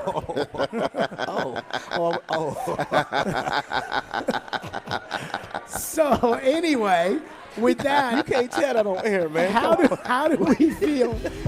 There you go. That was Chris Sanders on the pregame show. I can't pronounce his last name, so I just call him PT. And that's how that started. Let me say this about Nicholas Petit-Ferrer, and then we'll get to some of your phones at 615-737-1025. Boy, he really screwed up. You know, regardless of whether or not he knew the rule, he probably didn't know the rule. Somebody texted into the text line, and of course our phone lines are driven by WilsonCountyHunter.com, and says he knew the rules and chose not to follow them. I don't know if that's true or not. He says he didn't know the rule. I'm not sure I'm not sure it matters. Like, if he knew the rule or didn't. Because I certainly don't care. You know, I don't care that Jamison Williams knew the rule or didn't know the rule. Jamison Williams is suspended for 6 games. The difference is Jamison Williams has a spot on the Lions. Like, Jamison Williams tore his ACL, and they drafted him with a spot in mind. When Taylor Lewan got popped for PEDs in 2019, he had a spot. He was entrenched as the left tackle. I don't know if Petit-Ferrer should be granted that kind of spot immunity. They always say, well, you can't lose your spot to injury, but that's not true. Drew Bledsoe lost his spot to injury. Wally Pipp lost his spot to injury. It's happened time and time again. Trey Lance losing his job because of injury. So I think you should be allowed to lose your spot. And when it comes to Petit-Ferrer, I don't know what the Titans' long-term plans are with Peter Skoronski. There's this weird idea that they could play Skoronski at guard, and then after they play him at guard, they could then move him to tackle. Well, I think that's stupid, because if you think he's going to play tackle, you should play him at tackle now so that he can develop as a tackle, and that when you get the best of him at tackle, it'll be for the cheap dollars, because if you have him at guard, then move him to tackle, and he becomes a good tackle, then he's going to cost you tackle money, and that's different than guard money. So I would just go ahead. If you think Skoronski's a tackle, I'd just play Skoronski at tackle. And if they think Skoronski's a guard, then they're stupid because they took him 11th overall, and they should have never done that. You don't take a guard 11th overall. But this move doesn't leave them with a ton of options. You know, TD's philosophy yesterday was to move Daniel Brunskill, who is a backup, who the Titans are planning to play at guard. but to move Daniel Brunskill out to tackle because he's got some kind of versatility.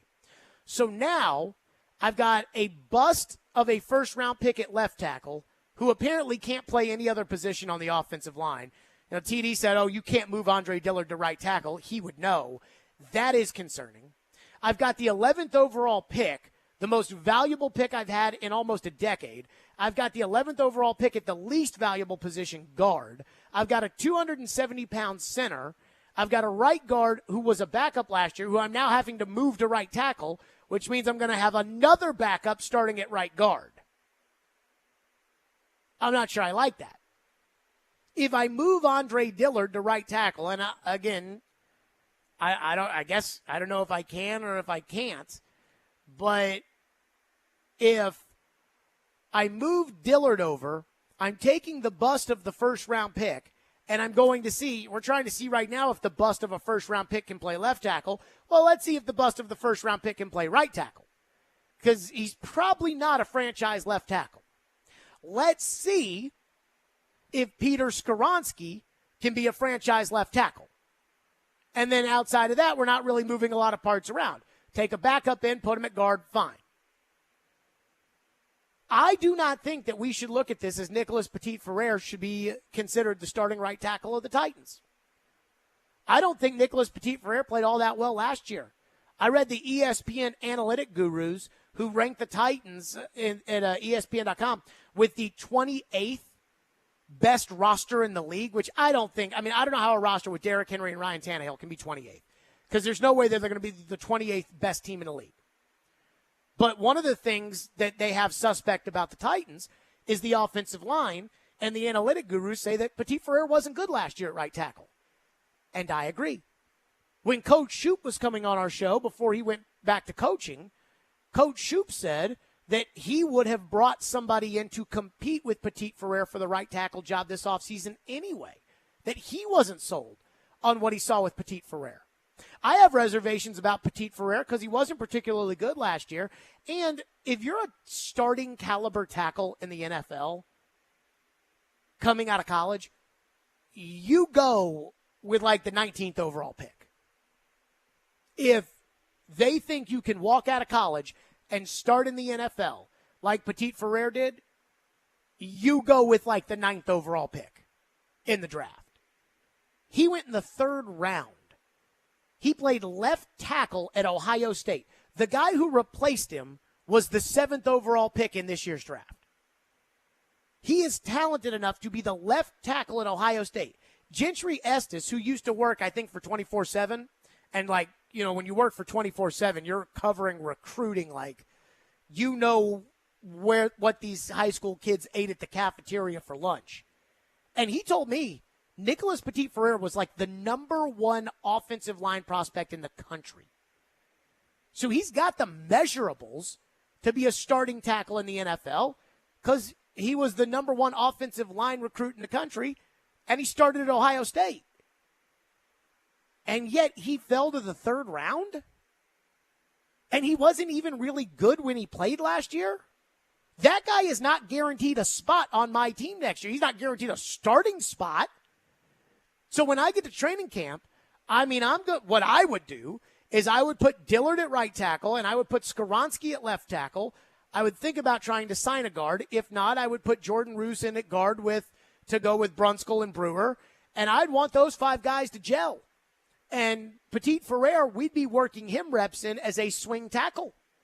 Because my hope would be that those 5 guys would gel together and stick for the first 6 weeks, and that when Petit-Frere comes back, that he'd be my swing tackle because I'm not putting him back in the starting lineup. He said in his statement yesterday that he thinks he'll be able to come back and that he will pick up right where he left off. That's not how this league works. You can't go 6 weeks of not playing football, just show up, play football, and be as physical as an offensive lineman needs to be, especially if you're not a veteran.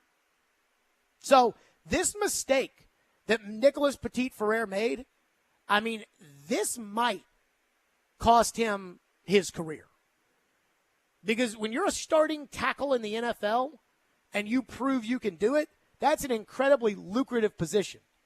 And the Titans were giving him every opportunity. 615-737-1025 is our phone number if you want to weigh in. Texter says these young kids coming into camp see the doors wide open for them to make it. We'll see on that one. Texter into the text line says, so you're telling me that DraftKings or FanDuel snitched on PT? I mean, that is their job, to make sure that there is integrity in gambling and that the rules are you can't bet at an NFL facility. So they're just doing their jobs. Texter in the text line says, if you're driving on the road in a new area and the police officer pulls you over and asks, do you know why I stopped you? And you respond with, no, I'm not sure. Actually, I'm not from here. You've never been here before. And he tells you you were going 52 and a 40, and you say, I didn't know the speed limit, you still get a ticket. Because at the end of the day, you were in the wrong whether you knew it or right. It's the same situation with different tangibles. Do not gamble. Take your paycheck and stop being greedy. Comes from Weston Hermitage. I'm not sure that, it's about being greedy. I mean, I gamble all the time. I mean, I don't really gamble on sports that much, really ever. But, I mean, I went down to the casino when I was on vacation, and I enjoyed myself at the casino. I love playing blackjack. I mean, it's a big release when I, play. Like, I enjoy the adrenaline rush and the excitement of it, and it's not about necessarily being greedy. It's just about the entertaining aspect of it. I think a lot of people bet. I mean, I was even talking to Gary Bettman about this off the air the other day, about kind of the gambling and stuff like that. And Gary Bettman was talking about how it's a connection for the fan if they gamble on the game. That's all it is. It just increases the connection. So I'm not going to be mad at Nicholas Petit-Ferrer for gambling, just like I wouldn't be mad at somebody that I don't know for smoking. But if you smoke in a government building and you get in trouble for it, that's your fault.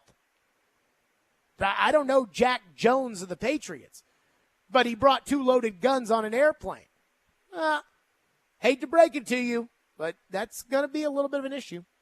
615-737-1025 if you want to weigh in, 615-737-1025. The big news of the day, of course, the Predators are buying out Matt Duchene's contract. That means that today he's been placed on waivers, and tomorrow he will be released. And a lot of people are asking a question, wait a minute. Matt Duchene, I mean, I know he's not the best, but he still scores a bunch of goals. Why would Matt Duchene be bought out, given away for nothing? Turris, I get. Even Johansson, I get. Duchene? What somebody in the organization told me earlier in the week, and that should tell you all you need to know. We'll get to that next. 615-737-1025. Stillman and Company. Fireball Hot Take Friday, 102.5, 106.3 The Game. The Titans offseason program has come to an end. What other roster tweaks can GM Rand Carthon and head coach Mike Vrabel make before training camp? Not just taking a guy to fill a need. We want to get the right people. We'll continue to kind of look through where we're at. Talking Titans? Keep it locked to Nashville's best Titans talk, 102.5 and 106.3 The Game and the Game Nashville app. ElectronicExpress.com. We make it happen. The FedEx St. Jude Championship returns to TPC Southwind, August 9th through the 13th. Don't miss your chance to witness the top 70 players from the PGA Tour season battle it out in the first event of the FedEx Cup playoffs. Only 50 players will make it through Memphis. Don't miss your chance to watch the drama unfold. Daily grounds and upgraded ticket options are on sale now at FedExChampionship.com. Independence Day weekend. Join Duck River Raceway Park for an explosive racing extravaganza. Witness the Hunt the Front Super Late Model Sunday, July 2nd. Former NASCAR driver Ken Schrader will be tearing up the track in the open wheel modified division. Plus, enjoy fireworks during the show. Get your tickets at the gate. Grandstands open at 3 p.m. with hot laps starting at 6:30. Bring your friends, bring your family, and experience the adrenaline rush of Independence Day racing. Duck River Raceway Park, where champions are made. AM radio provides always-on news, sports, talk, traffic, and weather reports. And it's also a vital service that provides important emergency information when your community needs it most. Tell Congress you need AM radio to stay in your car. Because when cell phones and the internet are down, this free emergency service is critical. And when you don't have electricity, radio in the car is often your only lifeline. Text AM to 52886 and tell Congress we need AM radio in cars. This message furnished by the National Association of Broadcasters. Your Game Center update. Brought to you by the law offices of Amanda J. Gentry. Even though the NHL draft wrapped up yesterday, the Nashville Predators are still making moves. The Preds announced this afternoon that they have placed forward Matt Duchene on waivers with intent to buy out his contract. Duchene had 3 years left on his deal and will now become a free agent. Nashville will have dead cap hits for the next 6 seasons. Sportsnet Elliot Friedman on the move earlier today. I knew they were trying to trade him. That's been on and off for a couple of years, but I knew they were trying to trade him. I'm not surprised that they couldn't do that, because simply there's just not a lot of teams that can handle that kind of a contract. But I was blown away when the note came across this afternoon that he was getting bought out. I did not see that coming. That really surprised me. The Winnipeg Jets also announced today that they have bought out Captain Blake Wheeler. NHL free agency officially begins tomorrow. Free agency in the NBA also begins this evening, and the Nashville Sounds return to action tonight versus Memphis. Coverage begins at 6:50 on your home of the Sounds, 94.9 The Fan. This update brought to you by the law offices of Amanda J. Gentry. From the Game Nashville studios, this is Ian Safar. Live from the Hiller Plumbing, Heating, Cooling, and Electrical Studios. WPRT FM Pegram, WPUC HD2 Laverne. Nashville's exclusive home for the Nashville Predators. 102.5 and 106.3. 79-52 Vanderbilt. I think he's got a coach Shot by Cheryl. You're going to see more moves. The Game. A Cromwell Media Station. Where you have a voice. He had a competent coaching staff. You just play terrible and you keep playing. And we have strong opinions. What a whiny freaking crybaby response. This is Stillman and Company with Jared Stillman on Nashville's best sports talk, 102.5 and 106.3 The Game and the Game Nashville app. Stillman and Company, 102.5, 106.3 The Game, streaming live on Twitter, Twitch, YouTube, and Facebook Live, thanks to Superbook Sports. Live from the Hiller Plumbing, Heating, Cooling, and Electrical Studios. The big news of the day, the Nashville Predators have decided to move on from Matt Duchene. So 4 years ago, tomorrow, was the day that the Nashville Predators signed Matt Duchene. And the great chase, the David Poile for Matt Duchene chase, was finally over. I remember in 2017, there were all these rumors that the Predators were going to be part of a 3-team deal with Colorado and that Ekholm was going to be involved, and they were going to try to get Matt Duchene. And then they didn't, because I guess the price was too high. Then in 2018, the Predators were part of a 3-team trade that involved the Ottawa Senators, but they didn't get Matt Duchene. They got Kyle Turris. And they got Kyle Turris as a consolation because they couldn't get Matt Duchene. Then in 2019, after Duchene had been traded to Columbus, the Predators signed him as a free agent. They traded PK Subban for nothing, in which PK was at the end of his leash anyways. But they, traded off PK Subban. They signed Matt Duchene, and he was brought in to be the savior. And it didn't work. He did have the 140-goal season, but he was never a big boy forward. He never looked like a big boy forward. He was never going to be a big boy forward, and they've decided to move on. Barry Trotz in a statement saying, quote, "We have placed Matt Duchene on unconditional waivers with the intent to buy out his contract. This is the continuation of an organizational process that started at the trade deadline. Our desire to change the roster, allowing our emerging players the chance to grow and develop, while also creating flexibility to build a team that would become a Stanley Cup contender. We thank Matt for his contributions to the Predators and our community, wishing he and his family all the best for the future." That came from Barry Trotz. And a lot of people have asked on the text line, why would the Predators give up nothing? I mean, get nothing in return in order to give up on Matt Duchene. I mean, I get it. Matt Duchene's not the greatest Predator of all time, and he's certainly not a big boy forward. But, I mean, he scores 25 goals a year. It's not like, they decided to move off of Duchesne because they wanted to get somebody else instead. It's not like they got a first-round pick in return. It's not like even somebody was willing to take on half the contract, like with Johansson. I mean, they got nothing in return. Jared, why would they do that? And I'll tell you why they did that. Because Barry Trotz, they did not trust Matt Duchesne, the guy. I'm not saying that they thought he was a bad guy, but they didn't think that he fit the culture that Barry Trotz wanted to build. In fact, I talked to somebody earlier this week, and I can't remember if we brought this up on the air or not, but when we were changing over shows on Wednesday, I told the midday show, as they were signing off or had signed off and I was getting ready to go on, I told the midday show that I had heard that the Predators did not want Matt Duchesne around the young players in the organization that they believe is their future. And when I said that, Willie was like, oh, yeah, no, yeah, definitely. And when I heard that, then I knew that who I had talked to had steered me correctly. Because I did talk to somebody this week inside the organization, and we were talking about the dumping of Johansson. And that person inside the organization told me that they hoped that they could dump Duchesne. And I said to that person in the organization, well, I want to give Duchesne another chance because this coach, Andrew Burnett, is an offensive coach, and he's great with guys that can shoot the puck, and he's a great power play coach. And we saw what he did with Jonathan Huberdeau when he was the coach in Florida. We saw what he did with those forwards in New Jersey. Is it not worth it? You're already stuck with the contract anyways. Is it not worth it to give it a try and to just see?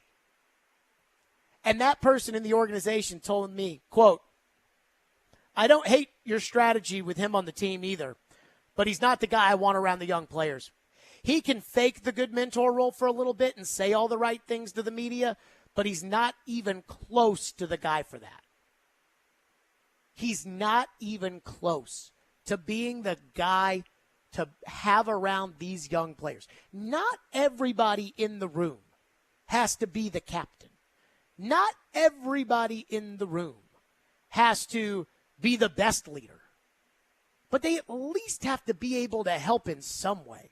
They at least have to be willing to tug the rope in the right direction. And Barry Trotz doesn't think Matt Duchesne can do that. And apparently, based upon who I've talked to, he wasn't the only one in the organization that felt that way. And Barry just decided that he's got standards of, if you want to be on this team, these are the standards that you have to meet. And he didn't feel like Matt Duchesne met them. I don't think you can make the argument that Barry Trotz doesn't know what he's doing from this standpoint, because Barry was around the team all last year. So when you're trying to figure out why would the Predators pay Duchesne to go away, the most logical answer is the truth. They did not think that he fit. They thought that their future plan would be better off without him than it would be with him. And that's even with the 25 or so goals that he scores you on a yearly basis. And then think about it. Why did Colorado give up on him? Now, Ottawa sold off because they were sellers at the deadline because they weren't very good, and Columbus didn't re-sign him after they acquired him as a rental. So it's not like Columbus and Ottawa just kicked him out of there. But even when the Predators signed him, I thought to myself, you know, this guy was in Colorado, and they were horrible. And then the second he left Colorado, they got good. Now, they had Landeskog, and McKinnon had been drafted, and he had come up through the pipeline and become a really good player.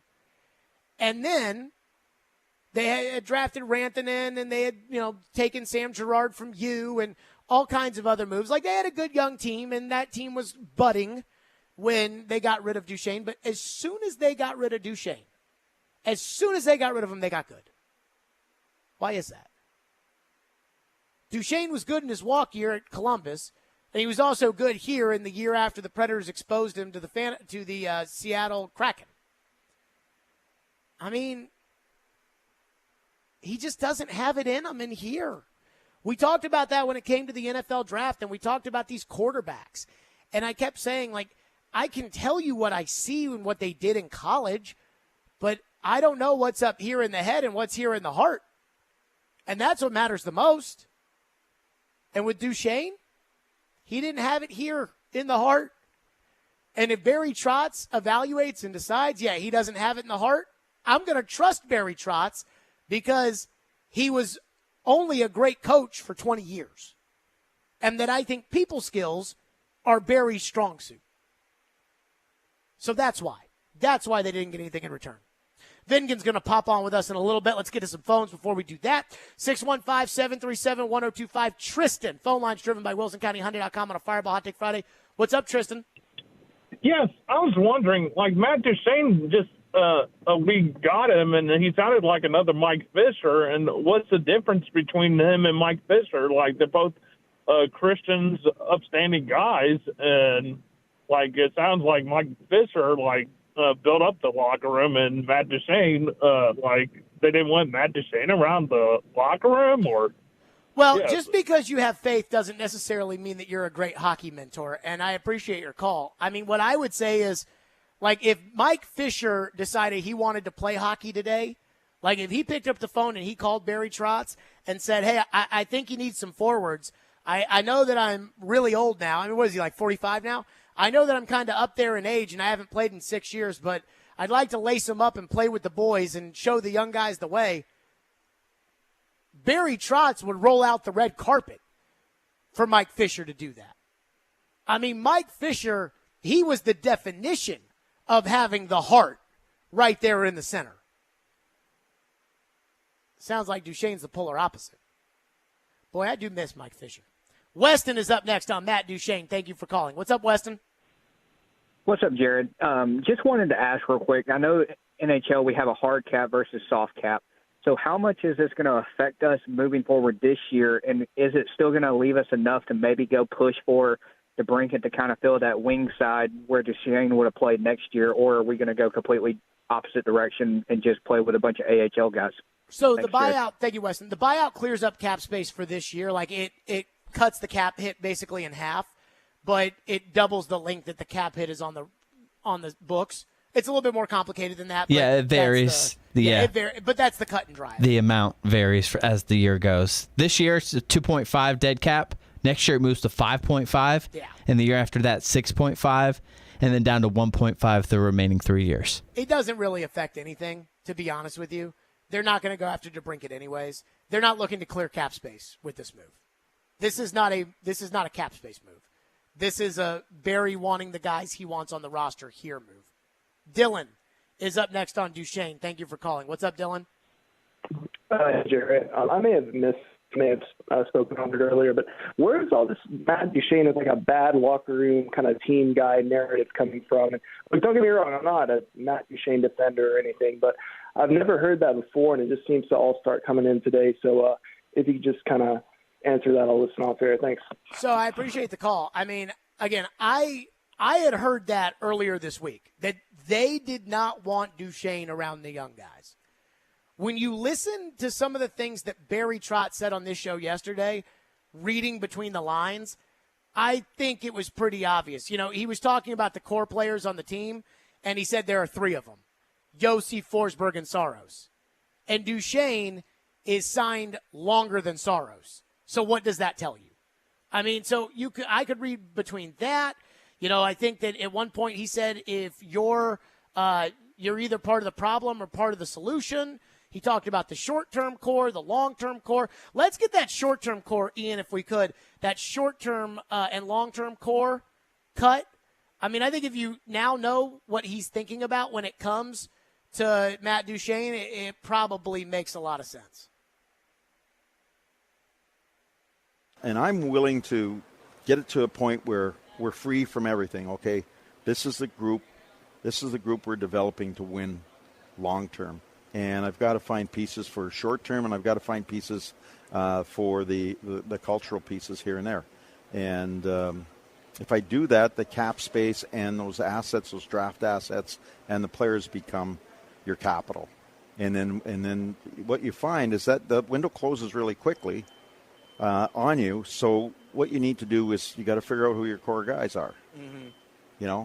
For me, the three guys that, and I'm going to leave someone out and someone will be going, oh, he's a core guy too. But when I'm talking about core guys and you look at other teams. Can I guess?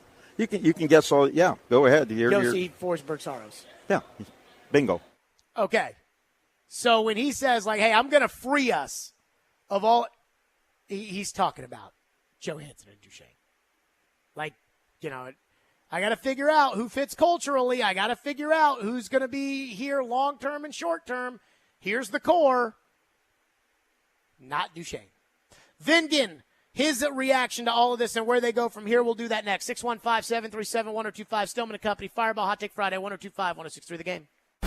When it comes to Nashville sports, locking up Jeffrey Simmons, clearly that was a priority for them. He knows his stuff. A little bit good, a little bit bad. And knows how to push the right buttons. He's coming off an ACL tear, and he's 25 years old, so you cannot ignore that. Join Outkick's Chad Withrow every Friday at 5 with Stillman & Company. Withrow. What I hate more than anything is people that are phony and not true to themselves. Is on 102.5 and 106.3 The Game and the Game Nashville app. Family Leisure's 4th of July sale. Huge savings on spas, outdoor patio furniture, play gyms, and Sabre gas grills. These warm summer nights are perfect for sitting outside. Family Leisure's 4th of July sale has big savings on patio furniture from all the big brand names like Hanneman, Woodard, Jensen, and Apricity. There's more than 100 sets on display with free delivery. What about the spas? Right now, for the 4th of July sale, Family Leisure is discounting all their spas. Name brands like Catalina, Artesian, and American Select. There are more than 40 spas on display and on sale. What about pools? Family Leisure has above ground pools in stock and ready for installation in less than 10 days. Wow, that's fast. We really should look at the wood play gyms for the kids. Family Leisure has the Diamond Point swing set on sale at only $25.99 installed. And maybe a new Sabre infrared grill too. It's Family Leisure's 4th of July sale going on now at both huge locations, Franklin and Antioch. Well, family and fun come together.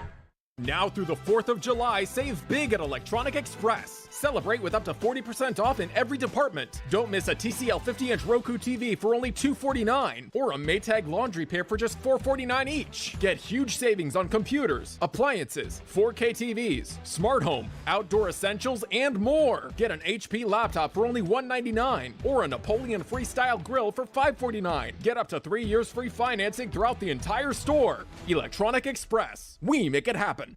The clock is ticking on Genesis Diamond's amazing finance offer. You have until 6 p.m. Saturday to take advantage of the hottest offer of the summer. 5 years, 0 interest financing. Get in now and splurge. Maybe treat yourself. Planning to propose? Get that stunning designer engagement ring starting as low as $67 a month. Or a 3-carat lab-grown center diamond just $99 a month. Nothing down and no interest for 5 years. But hurry, this incredible offer ends Saturday and will not be extended. Only at Genesis Diamond, Green Hills and Cool Springs. On approved credit, see store for details.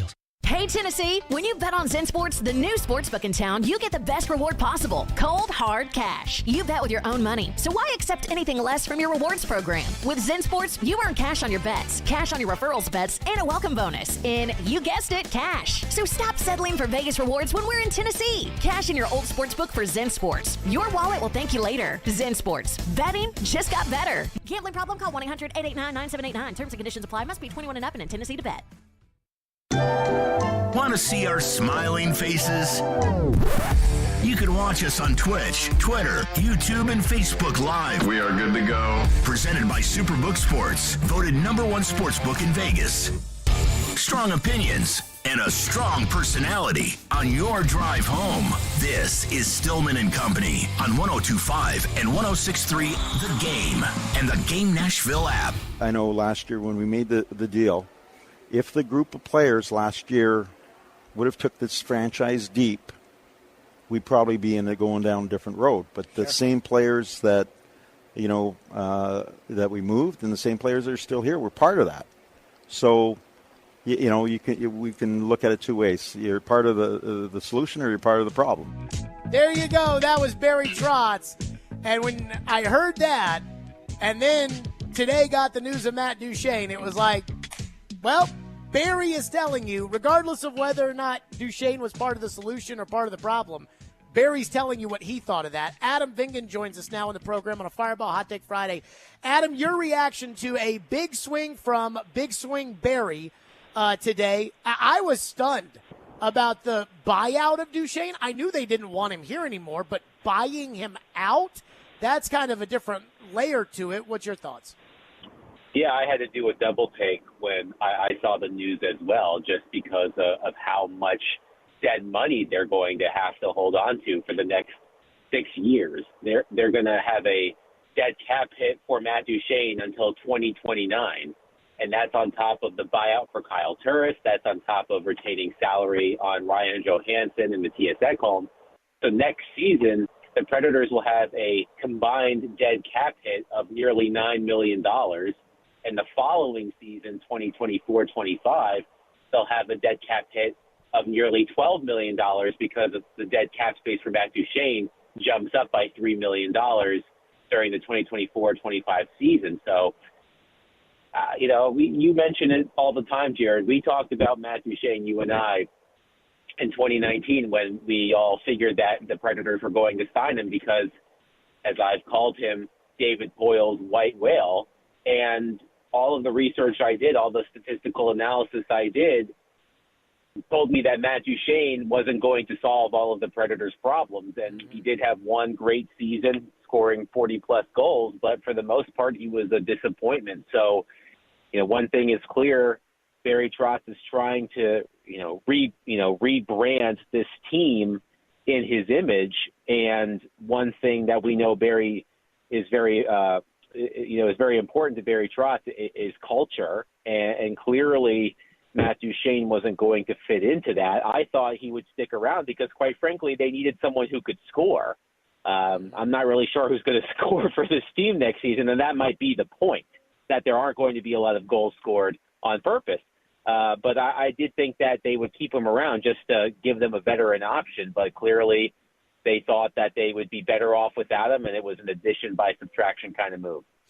To me, you bring up kind of the ramifications of how long this goes on for buying out Duchesne, whereas they could have sucked it up for the next 3 years, and they could have had him on the team, and he would have scored 20-something goals and, whatever it would have been. And I'm sure Barry weighed that in and still, at the end of the day, decided, I want to move on. I don't think this was a move for cap space. I think this actually hurts cap space because it'll still be on the cap by the time the Predators might get good again.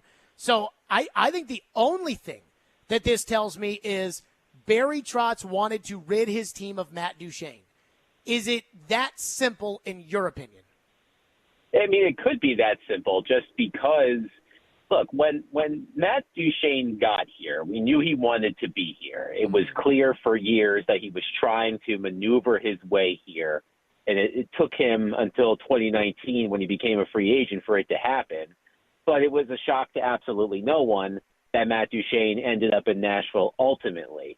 But we knew that there was, maybe some red flags about Matt Duchesne, as a I don't want to say as a person because I don't want to attack him personally, but Sure. in terms of his, reputation in the dressing room, we knew that there were some red flags because of how he, orchestrated his exit from Colorado. He did not want to be there. He made it known he did not want to be there. It seemed like he pouted quite a bit until he got out of there. And I think we've made this connection before. Does it seem like a surprise, does it seem like a coincidence that shortly after Matt Duchesne left Colorado, they became good? Mm-hmm. There seems to be a little bit of a correlation between that. It's not all because of that, but I don't think you can dismiss that. So, I think if you are trying to rebuild the team and you're trying to shepherd young players into the NHL and teach them that proper habits on what it takes to be a professional. As you said earlier, Jared, you have Ryan McDonough to do that. You have Roman Josi to do that. You have Philip Forsberg to do that, Tyson Barrie to do that. You don't necessarily need Matt Duchesne to do that. And I guess Barry Trotz thought that he had enough veterans that he could rely on to be those role models that he didn't need Matt Duchesne around. I don't even think it's that as much as it is that he didn't, like, he wanted to make sure Matt Duchene was not around. Not, I don't need him, so I'm going to cut him. I don't want him here, so I'm going to cut him. It's not like his contract ran out or they got a good deal or they even got somebody to take on the money. I mean, they fired him. And there are ramifications for the Predators for having done that. And so if Barry's willing to do that, Adam, it's hard because I don't know Matt Duchene very well. You probably know him better than I do. I really don't know Matt Duchene at all. I mean, I don't want to get on and attack somebody's character, but it does seem like this is more of a character issue than it is a hockey issue. And that's kind of been something that's followed him a little bit. Adam Vingan is with us on the program. I wonder now, I am pretty certain that the Predators tried to do the same thing that they did with Johansson with Duchene, and there wasn't a taker the way there was for Johansson. Are you surprised by that, if that's in fact what happened? No, not necessarily, because he's got an extra year on his contract versus Johansson, 2 versus 3. He had a modified no-trade clause that was going to take effect tomorrow. So even though it wasn't going to give him a ton of control, I think it was a 17 trade list or 17 no-trade list. Can't remember if it was a no-trade or a yes-trade list. But he would have some control over his situation, so that might have scared teams off. And when it comes to the Johansson trade specifically, the Colorado Avalanche had a specific need for a center. They needed a second-line center, and so that fit the criteria for that particular trade. But, I don't know. You saw it this weekend and over the past week. Like, how many trades of guys with hefty cap hits were made where they were basically given away? Sure. It wasn't just Johansson. Taylor Hall was basically given away. Josh Bailey was basically given away, even though Bailey's on the back nine of his career. There were plenty of trades where guys that had money left were just handed away because teams don't have this cap space to maneuver it. So it doesn't shock me at all that Matt Duchene was untradeable, not just because of his contract, but because of the reasons we've talked about earlier, just because of perhaps red flags about his character in the dressing room. Mm-hmm. Adam Vingan is with us.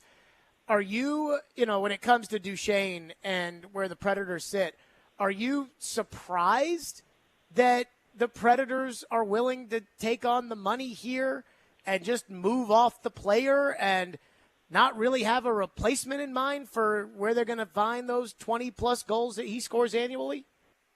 Yeah, to me, that was the first question I thought, or one of the first questions I thought when I saw the news was, who's going to score for this team? Because, Philip, is it just going to be Philip Forsberg? And like I said, that might be the point. The point is maybe this team is right now. It looks like this team is prepared to, I'm not going to say tank, but they're prepared to be bad.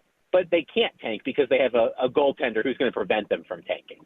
But they're going to have a hard time scoring goals. Now, over the next few days and weeks, they could acquire players that could score. But I thought that they would keep Duchene around solely because we need someone who we can put on our top power play and in our top 6 who can reliably put the puck in the net. Now they don't have that. So does that mean that their top 6 is going to be Forsberg and a bunch of kids? It certainly could be that way. I mean, this is pretty amazing. If you just look at the players they have under contract right now, their 3 highest paid forwards are Philip Forsberg, Colton Sissons, and Yakov Trenton. I mean, that's incredible. I mean, Johansson makes more at 50% and not even on the team, makes more per year against the cap than Sissons and Trenton. And Kyle Turris's buyout, I think, costs more than Trenton costs right now. So it's pretty amazing that those are your 3 highest paid forwards as it currently sits: Philip Forsberg, Colton Sissons, and Yakov Trenton, which I think says all you need to know about where this team is going to be in the standings next year. Adam Vingan, last one for you. So now that they've made this move on Matt Duchene, and it does feel, to your point, like they may not be very good, how would you, on a scale of 1 to 10, because you've accused me of being a Barry Trotz Bobo since he's come in here, on a scale of 1 to 10, I give Barry a 10 for how he's operated so far. What would you give him? I mean, I would give him high marks. I'm not sure I would give him a 10, but I might give him an 8, just because I think that he has shown, and I've agreed with you when you say that when Barry Trotz was first hired, there was a part of you that was concerned that Barry would just pick up where David Poile left off. Like, that is clearly not happening. It's Barry Trotz is coming in and undoing all of the mistakes that David Poile has made, like signing Ryan Johansson ultimately and signing Matt Duchene and all of that stuff. So and changing the coach and firing John Hines and hiring Andrew Brunette. So, I've liked what I've seen from Barry. I guess I would love to know what comes next. They're rebuilding. Is this the team that's going to be on the ice next year? Give or take a couple of veteran players. Is there a move to be made with a goalie, because it was rumored to potentially happen at the draft with Askarov if they were willing to move, if they were going to try to move up. Like, he's torn it down pretty significantly. I'm very curious to see what he does to start building it back up. So until then, I'll give him an 8 for what he's done so far in terms of undoing a lot of the mistakes that have been made over the past few years. But I'm really curious, and I want to see what he does next to start building it back up, what kind of moves he makes to make this team competitive again. Adam Vingan on our program. Great stuff, Adam. And I would say that it's going to be a while before you see the great that comes out of the moves that Barry Trotz has made. But I'm okay with that. I'm okay with knowing that the Predators aren't going to be great anytime soon, but that maybe soon after that they could find their way into being good. Yeah, I mean, I think that'll be fun. I mean, I think it's the right thing to do. He's doing the right thing. Good stuff, Adam Vingan, as always, on the program. Let me say this. There's one thing about Barry Trotz that I absolutely do not want him to change. I feel like it's inevitable that he's going to have to. I'm not exactly sure why, but I just hope he doesn't. We'll get to that next. Stillman & Company, 615-737-1025. Stillman & Company, 1025, 106 The Game. All the big plays. And we are done. Vandy 24-21. All the big stories. I'm sure Vandy will be a much better team if Clark Lee is the coach. All in one place. We are Nashville's best sports talk. 102.5 and 106.3. What a stop by UC Sarah. Then he wouldn't end up on my team. Driving his way to victory lane. I think that's the right strategy. The Game and the Game Nashville app. Are you drowning in credit card debt? Want to get cash out of your home's equity? Loan Pronto can do it now in less than a week. Hey, Willie Donick here. That's right. Loan Pronto's Equity Express line of credit just got even faster. You can get $50,000, $100,000, even $200,000 in as little as 5 days. You don't even have to touch your primary mortgage. You can keep that 3% rate intact. Get just the money you need and pay off all those credit cards or get that home improvement project started. With this revolutionary program, you can access up to 90% of your home's value, and in most cases, there's no appraisal. Stop paying insane interest rates to the credit card companies and get tens or even hundreds of thousands of dollars in cash in as little as 5 days. Call Loan Pronto now for the even faster Equity Express line. 615-499-5780. That's 615-499-5780 or go to loanpronto.com. 615-499-5780. Equal Housing Lender, NMLS 166-1781, subject to lender approval. What's up, everybody? Teron Davenport here for Superbook Sports. Bring that big bet energy this summer with Superbook Sports. Superbook Sports is the most trusted name in sports betting. And right now, use promo code THEGAME to score up to $250 with their first bet bonus. Win or lose, they'll match your first bet up to $250 with promo code THEGAME. Simply visit superbook.com for terms and conditions or download the Superbook Tennessee app in the app stores. Enter promo code THEGAME and you'll get $250 courtesy of Superbook Sports. Gambling problem? Call 1-800-GAMBLER. When you can find everything you need at prices you can afford, that's totally Target. It's that feeling when quality Good and Gather ingredients on the barbecue bring family around the table. Or when favorite day after practice snacks let you celebrate the whole team for less. It's when saving more on Up & Up sunscreen means more fun in the sun. And when Target Circle Rewards program gives you more perks on what you buy most and is always free to join, that's totally Target. At the law office of Amanda J. Gentry, we are committed to defending your rights. We have a team committed to helping you navigate the court system, whether you've been accused of a crime or you're going through a messy divorce and custody. Call our team to help you navigate this system. We are here to protect your rights, to demand your rights, to enforce your rights. 615-604-6263. 615-604-6263. AmandaJGentry.com. 94.9 The Fan is your home for Hit City. Your Nashville Sounds continue their 6-game series tonight in Memphis. Swing and a miss, strike 3. Sounds win. Pregame at 6:50. On your home of Nashville Sounds baseball. 94.9 The Fan and The Fan app. Hey Nashville, this is David Price. You're listening to Nashville's best sports talk, ESPN 102.5 The Game. Barry, you are the most honest person I have ever come across that is a general manager or a coach or an athletic director or you just lay it out there. Why do you feel so safe to do that when everybody else on the floor is like dealing with the CIA? Well, I think I've always thought that I was, as a coach, I always felt that it was important to be in a partnership with the players, and I will continue to do that as a general manager. I'll be a partner with my coach. But I think it's important to be a partner with the fans, because all the talk and all the rhetoric, sometimes, I was a coach and I wasn't a general manager, and I'm listening to what I know and I'm listening to the talk shows and all that, and it's just sometimes it's not realistic on the fans. It's not realistic on the general manager, what you're capable of doing. There you go. That was Barry Trotz.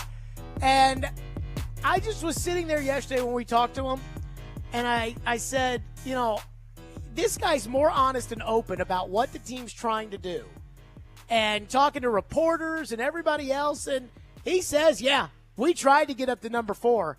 Nobody wanted to trade.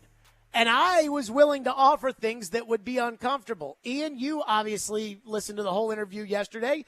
I mean, he made it pretty obvious that they included Askarov in the trade. Like that. Sounds like it. And yet, after that conversation, I still think Barry Trotz loves Askarov. Like I think that he's fine with him as the future of the Predators in goal long term.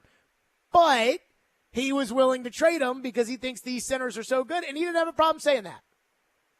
And yet everybody else in every other sport I've ever covered will never tell the truth. Baseball, they don't really tell the truth. Basketball, they definitely don't tell the truth. Football, they never tell the truth. College sports, infinitely worse than pro sports. I mean, it's like Vrabel. It's, hey, Mike, did you get a haircut? Who told you that? Don't assume that I got a haircut just because my hair is shorter today than it was yesterday. I mean, these guys, they don't tell you anything. Barry's like, yeah, I'd trade him. And yet, what's crazy is, as honest as Barry is and as open as Barry is, he still fires off some of these shockers like the Matt Duchene thing today. Now, there were some hints in there that in order to recognize, I would have had to know, oh, yeah, they're going to dump Duchene. But then after they dumped Duchene, I went back and listened to the interview. I'm like, he's telling you right there that he's going to dump people that he doesn't think are on board with the way that he wants the rope pulled. But I don't think Barry can keep this up forever, can he? Like, I mean, I think he does keep his cards close to the vest for the most part, even when he tells us what he's thinking. I go back to the John Hines thing, where they had the end of the season press conference, and it's Barry, David, and John Hines. And David is still the general manager, but we know he's, 1 foot out the door. And, it was crazy because when they hired Andrew Burnett, David was up there. But, I mean, like, they didn't ask David any questions. I think it was like 32 minutes in when David got a question asked because this was Barry's hire. But Barry, the whole time, Paul Scorbina asked the question, like, is John coming back? John is up there sitting next to Barry, and Barry's like, well, I have to evaluate. We have to go through the process. I mean, he told you, I'm going to evaluate. I'm going to see what's out there. He told everybody that straight up, and then he did it. And yet, I have to assume that that there's nobody else in sports who's as open and honest as Barry Trotz is when it comes to the direction of the club, I have to assume that he's going to become more secretive as time goes on. I'm not asking for him to be more secretive, but I'm just saying I'm going to assume that he's going to be that way only because, like, why else would everybody else be so miserable all the time whenever it comes to anything if you don't have to be? And yet with all these other general managers and all these other coaches, they're just miserable when it comes to having these kind of discussions. Barry tells you. He told Chase on Friday, I try to get into the top 4 of the draft. Nobody wants to trade. The Titans, we all know because they leaked it to Diana Rossini what they didn't do at the draft. And afterwards, it was like, hey, what happened when that blew up in your face? Hey, roll the dice, play the board. Roll the dice, play the board. We stuck to the board. It's like, come on now. What is going on? I just don't get it. Oh, goodness gracious. So I hope the only reason why I don't think Barry Trotz could be able to stay as honest is just because so many people in this industry are not honest. And I saw this from you all in the text line yesterday after Barry was on the show, that you guys were like, oh, what a breath of fresh air just to hear this guy talk and be honest about the team. And this morning I thought, I'm like, why is nobody else like this? So I have to assume that the way that everybody else in sports does it is the right way for some particular reason, and that Barry, the refreshing honesty, thank goodness, partnership with the fans, is the wrong way. But I like this way better. And I think the fans like this way better. And I think that Barry, if he can admit his mistakes when he makes them, which he will, and he said yesterday that he's fine with criticism, and I think he probably is, I think Barry will get the benefit of the doubt more often than everybody else would, just because of the explanations that he gives that put somebody like me in a position to say, well, I understand how he got there, and so I know it didn't work out. It's not always going to work out, but I understand how he got there.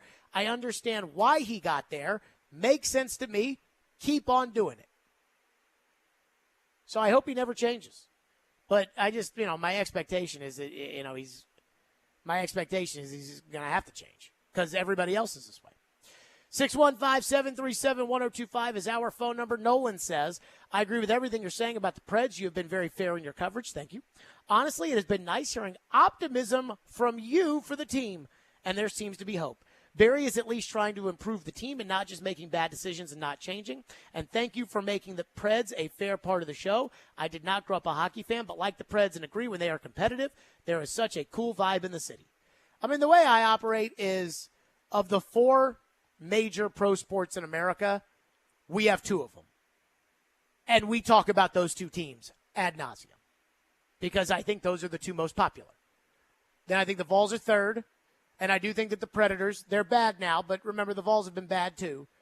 I do think that the Vols are 3rd, and then kind of, the SEC and the NFL kind of come after that in this city. But, when I first got here, all I ever heard was all these people tell me that, oh, you can't talk to Preds on the radio. And last summer, we talked Preds with that Philip Forsberg contract every day, and I was nervous. And then I saw what happened when we talked it, and I was like, no, you can definitely talk it at this level. And I like, he talks about thank you for being, optimistic about the Predators. Don't thank me for being optimistic. Thank the Predators for making moves that I agree with and going in the right direction. 615-737-1025 is our phone number, 615-737-1025. Got a Titans thought. Might have a little bit of Titans. Might have a little something here coming down the pipe here in a little bit. Maybe not.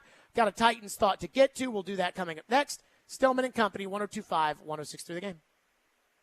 every Wednesday at 8:30. Join Robbie and Rex Road for The Choice is Yours. 2 sports questions, 2 non-sports questions. They'll answer a couple of questions about life and sports. The Choice is Yours is built by Jarrett Companies. You have a choice. So when you have a need for site and utility work, fire protection, concrete and asphalt services, the choice is simple. It's Jarrett Companies. For more, visit JarrettCompaniesInc.com. The Choice is Yours. Wednesdays at 8:30 on 102.5 and 106.3 The Game and the Game Nashville app.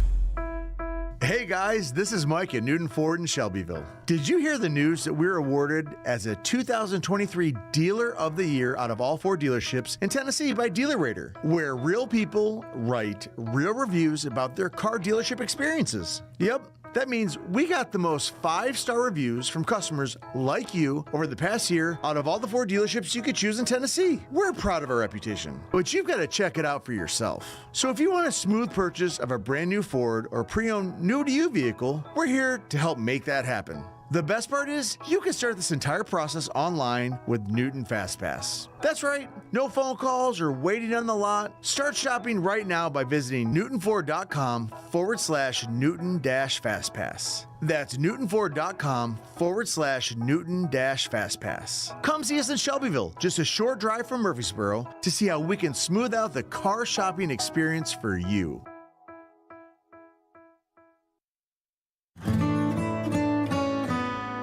It's the first day of the first grade, and she found a new best friend. It's a laid-back Sunday afternoon you wish would never end.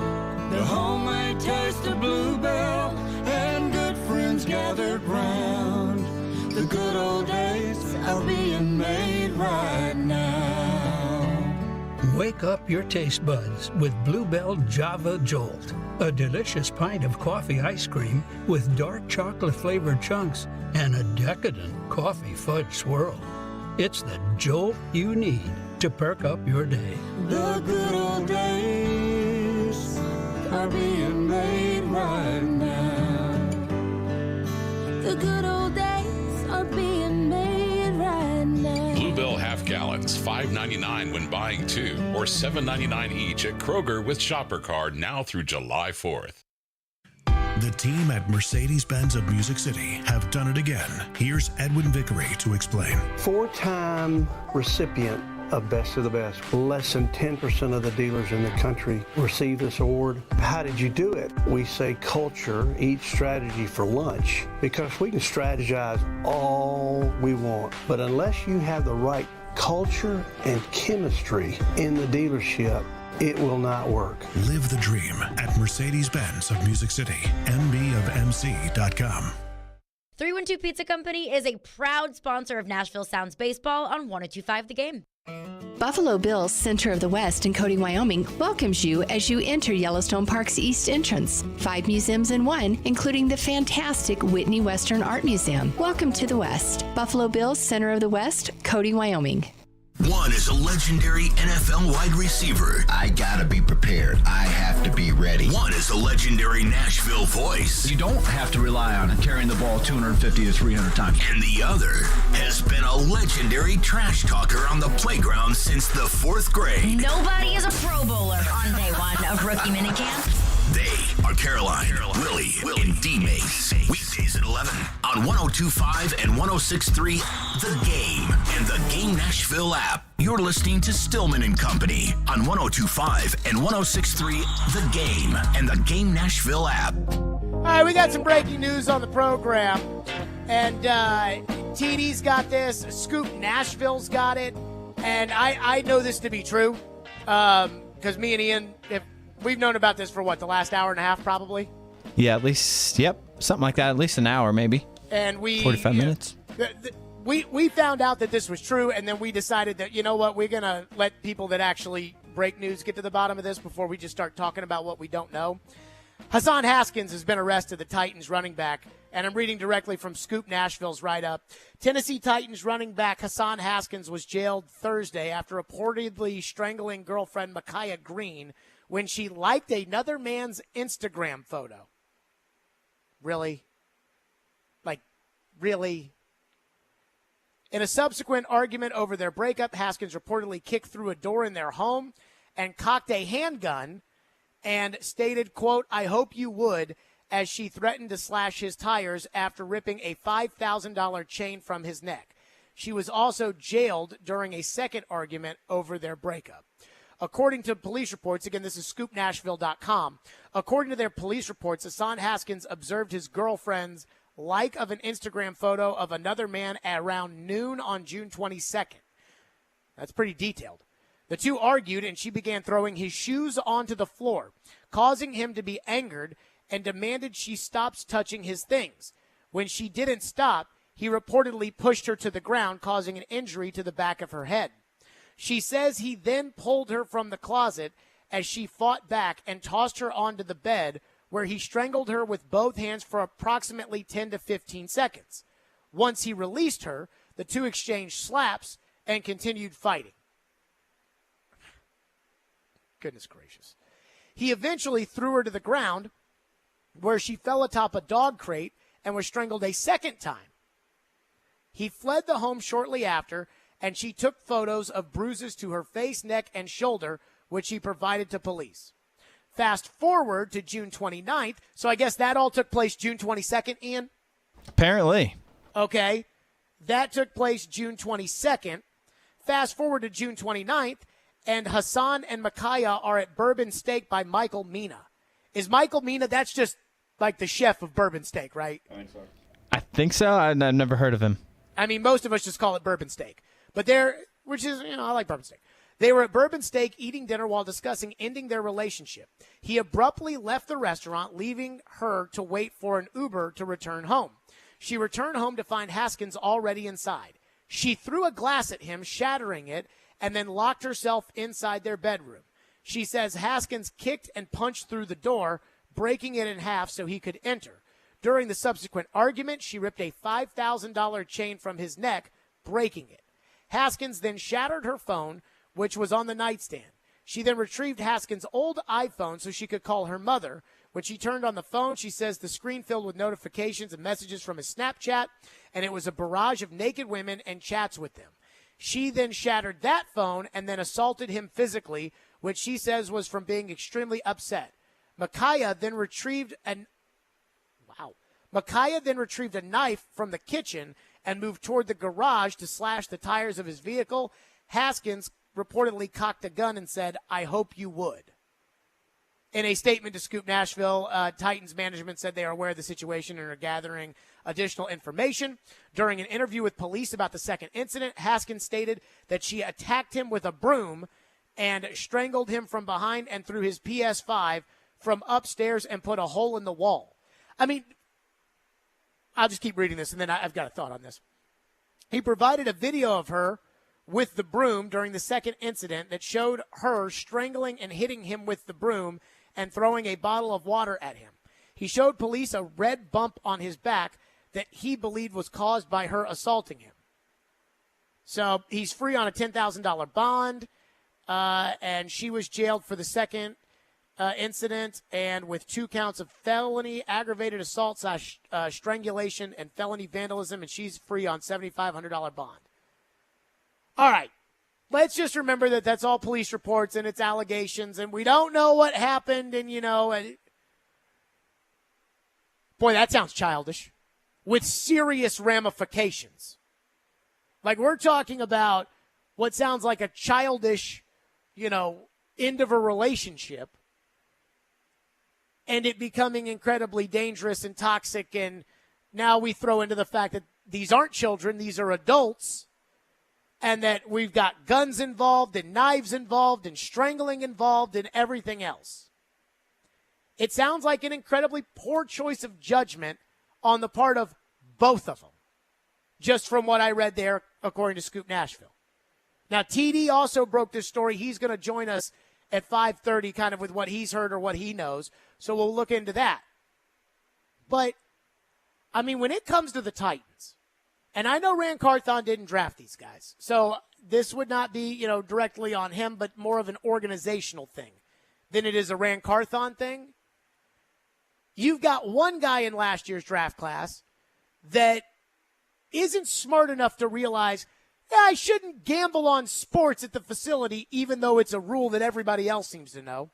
And you've got another guy from last year's draft class that was involved in that.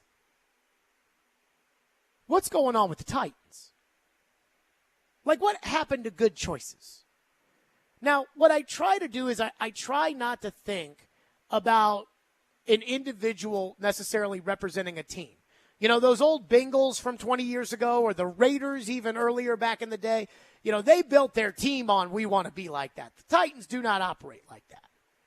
And I don't think it necessarily represents the Titans that they had one guy that got busted for gambling inside the facility. They got another guy that's involved in this fiasco, reportedly, with Hassan Haskins. They had the offensive coordinator got a DUI on the way home from a game last year. Because it's impossible to get 100 people in a room and for everybody to constantly abide by the law. At least I think it's impossible. But, I mean, do we need to start looking at these people a little bit closer when we add them to the group? Isaiah Wilson, Hassan Haskins now, Todd Downing. And the one constant in all of that, I mean, John Robinson drafted those guys, but the constant is Vrabel. Vrabel hired Todd Downing. Vrabel was there when they drafted Isaiah Wilson. Vrabel was there when they drafted Hassan Haskins. Vrabel is directly responsible for making sure that the players know the rules and that they're not allowed to gamble inside the facility. And yet, here's another issue. I mean, I think the Titans are supposed to be on vacation this week. How would you like to be Vrabel? You finally get an opportunity to go on vacation. You're only 2 weeks. The only 2 weeks out of the year that you get to go on vacation. And on your vacation, you now get a call that's, hey, you know, I think TD said, I don't know if it's in there or not, I think it's like he got arrested at like 5:50 in the morning or something like that. And, I mean, you know, you're sitting there and you get a call from the security guy with the organization that says, yeah, Hassan Haskins got arrested. Oh, my God, what happened? Well, you know, he saw his girlfriend like a photo, another guy's photo on Instagram, and he absolutely lost it. Like, think about that. Hassan Haskins, what happened?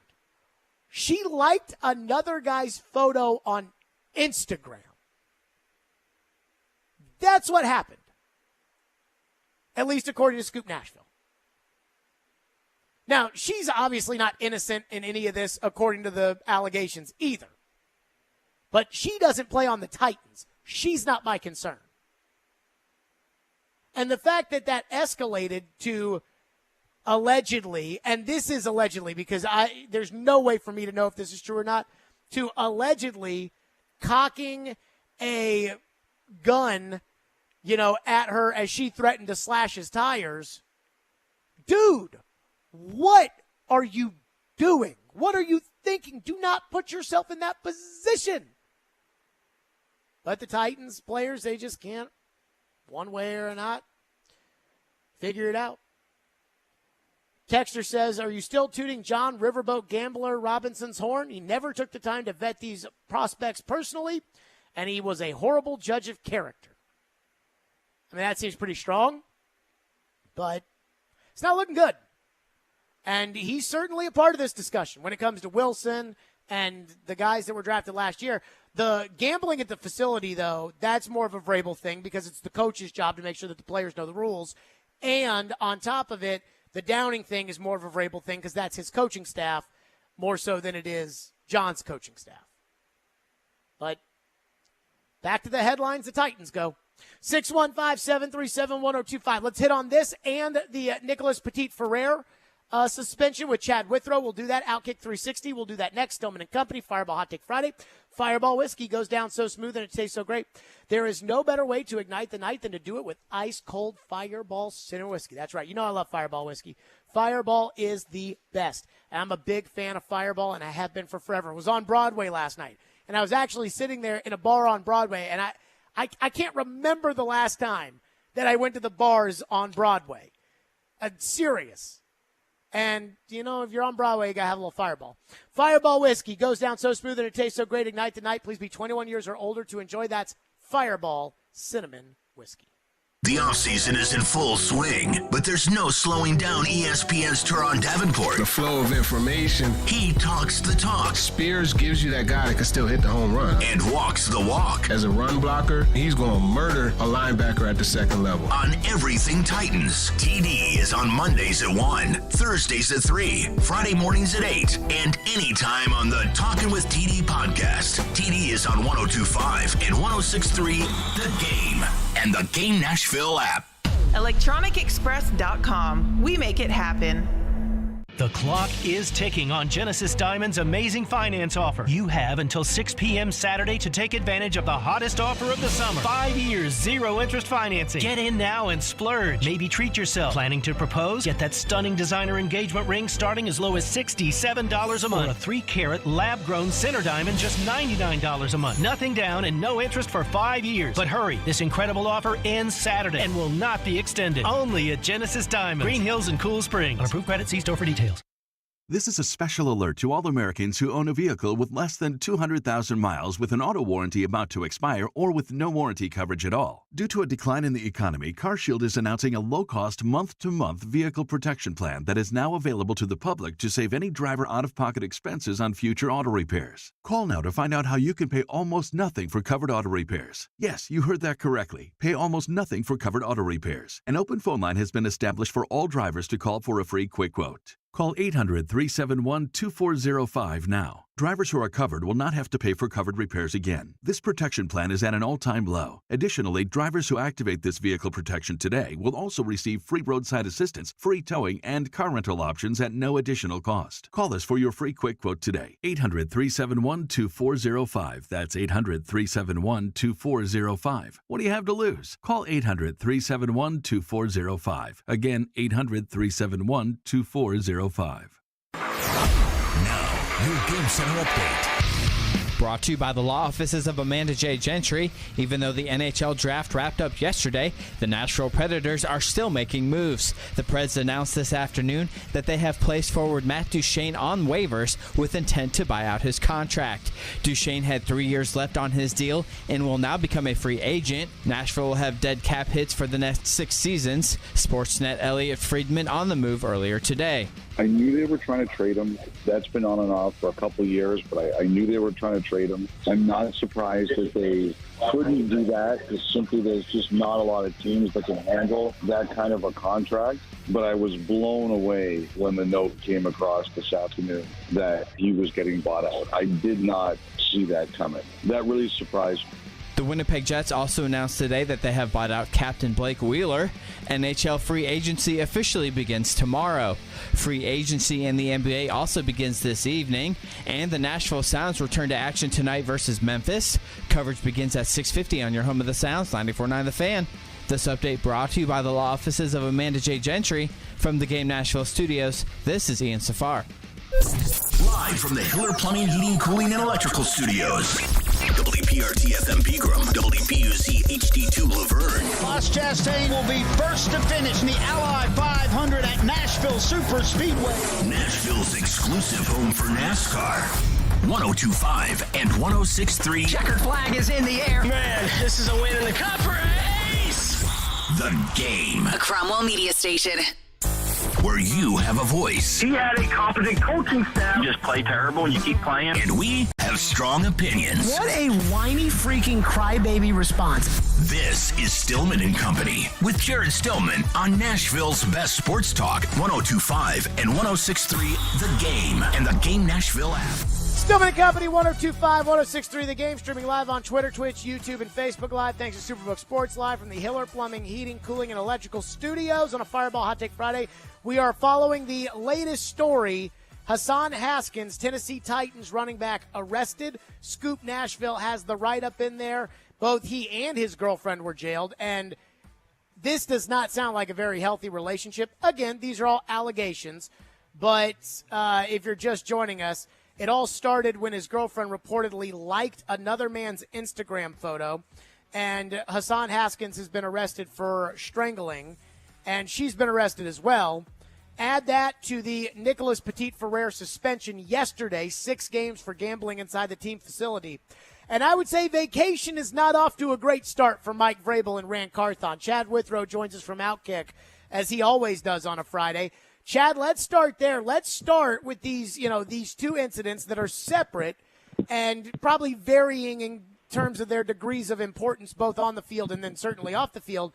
But not a good week for the Titans, Chad. No, not at all. And Hassan Haskins thing is, it's a far more serious matter when we're talking about domestic violence than, sports betting and breaking the rules doing that.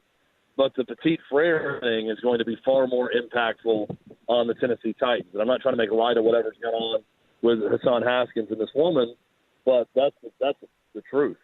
Missing your starting right tackle for 6 games is going to be detrimental. Missing a backup running back, if he does miss time at all, and we don't know what's true and what's not in this story, that's not as big of a deal. My mind immediately goes to, I wonder who the guy was in the Instagram photo that she liked. That I'm immediately thinking, like, who is it that set him off to this level, if what she's alleging is true? So it's a really unfortunate story for, obviously, Haskins, her, and the Titans. But the Petit-Ferrer thing, that's the one that's got me thinking about a lot of different angles to the story, where he is essentially saying, I didn't know the rules. I didn't know that I was breaking the rule. I never bet on the NFL because I thought we just couldn't bet on the NFL, but I didn't know every part of it. So then you get into the blame game. Do you blame the player solely for not knowing the rules? Do you blame the NFLPA for not explaining the rules? Do you blame the NFL and NFLPA for not coming up with a more common sense approach of just making it against the rules to bet on the NFL, and it doesn't matter what you bet on wherever, on anything else, which I think should be the rule? Do you blame the Titans for a lack of education with Petit-Ferrer to let him know the rules? I mean, there's a lot of different questions. The answer to that is yes, to all of them. Well, and the answer to it is, regardless of who you blame, you're missing your starting right tackle on an offensive line that was bad a year ago for the first 6 games of the season, and this is supposed to be a revamped and improved offensive line. So it's a huge hit to the Titans. What gets me, I blame everybody. I think Petit-Ferrer should know the rule, and I don't have sympathy for him for not knowing the rule. Vrabel, I blame because his players need to know the rules. And so if you're up there and you're telling the players, hey, we need you to line up here correctly, we need you to make sure that you've got this taken care of, we need to make sure that your weight's at this, we need you to make sure that you know the rules about gambling. And I do think that that's partly on the coach, just like you need the players to know the rules about football. And so I'm bothered by all of it. I certainly think, to your point, that the Haskins scenario is much more serious in terms of life, but that Petit-Ferrer's thing is more serious in terms of football right now. But what bothers me is it just feels like maybe every team's like this. I don't know, but it just feels like it's always something now with the Titans. It's become that way. The offensive coordinator got popped for the DUI on the way home from a game. They get a guy suspended yesterday. One of the 3 guys for gambling at the team facility. The other guys were gambling on the Colts or whatever it was. And then you get a guy arrested, and it's like, guys, when can we get to operating like a normal football team, Chad?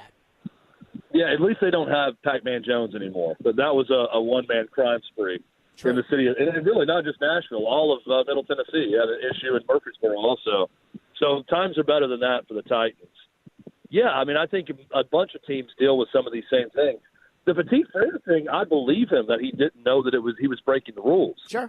Jameson Williams, too, I believe they didn't know the rule, or else why would you do it? I mean, they're adamant we didn't bet on the NFL. We knew that. We were smart enough to know that on our own, but they didn't fully know the rules. So I'm with you. I think there's a lot of blame to go around, and ultimately it falls on the player that gets suspended for 6 games because he's the one paying the penalty for it. It's not like the situation in Indy where you had Rodgers clearly trying to circumvent the rules by going to someone else, Sure. filling out a fake name on an app and betting on the NFL and doing all that. He knew what he was doing was wrong, obviously, because he was trying to hide it. How is that not illegal, by the way? You can't plead ignorance. You're talking about just going through someone else by a different name? Well, that and, like, you know, betting on games that you're a part of. Well, it is. So it's illegal if you're betting against your team and you are trying to negatively impact the game. Mm-hmm. That's illegal. I don't think it's illegal by law if you're betting on your team, or you know, like what Calvin Ridley did, where he was betting on player props while he was hurt, but he was betting on Falcons players at the time. So I don't think it's illegal in the courts, but certainly, as we know, illegal within the league. But yeah, well, you know what Rodgers is doing is very different, and clearly they caught him because he probably had to use his own credit card or bank account to put funds in, even if he put a different name into the account. So, look, it's a bad sign for the Titans. Certainly nothing good coming out of that story. There's going to be more players, though, that get popped for this. I'm really interested in the fact that the NFL is all in on doing their research and being private eyes and going out and finding everyone who did this through the apps. We don't hear about a single baseball player that's been on a Major League Baseball game. Do we think that player has? Of course. Someone's done it.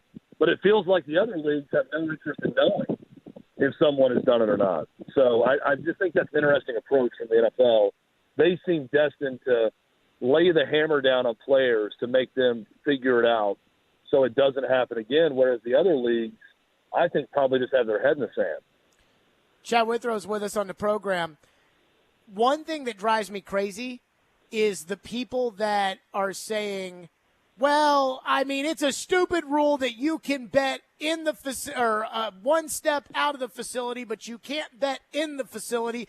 I think that is so stupid. And, I mean, I'm not sure that I completely, I'm not sure I have a total explanation for why that is the rule the way it is. But I feel like that's just arguing a distracting point away from the issue, which is that your guy did something that he was not supposed to do, and apparently everybody else on the team was educated enough to know not to do it. See, I agree with the people who say the rule is stupid. I mean, it's stupid that Jameson Williams is going to bet on a UFC fight on a team bus, going to a game 4 hours before a game, and get suspended for 6 games for doing it. Is that what happened? Yes. How do they know he was on the bus? He wasn't betting on the NFL. He was on the team bus. And other players, same thing. Team bus is team property when you're on the road. So they don't want you landing on a team plane in a state that has sports gambling and betting. But if you're not betting on the NFL, who cares? I mean, if you're going to go, first off, take cell phones out of the locker room probably if you're a team. But if you want to place a bet on the PGA Tour winner that weekend on a tournament that has no impact on the game and the integrity of it that you're about to play, and I don't care if someone wants to do that. I don't know why the league does, but the league is adamant that none of that can take place on any team property. This was all collectively bargained. This was the NFLPA and the NFL coming together on this policy. I just wish they'd go back and negotiate and say, how about this? We'll make it real simple. Never bet on the NFL, ever. And if you do, you miss a year, period. And then we go up from there. And cut out the 4 and 6 game suspensions or whatever they are, and just go straight into you're going to miss at least a year if you bet on the NFL. And that way it makes it a lot simpler for everyone. And I think it does make a lot more sense because I don't care if an NFL player wants to bet on a Major League Baseball game. I do care if they want to bet on an NFL game. Yeah, I mean, I don't care that Michael Jordan went to the casino to go play blackjack. I mean, they made a big deal about it, but I didn't care about that. Chad Withrow's with us.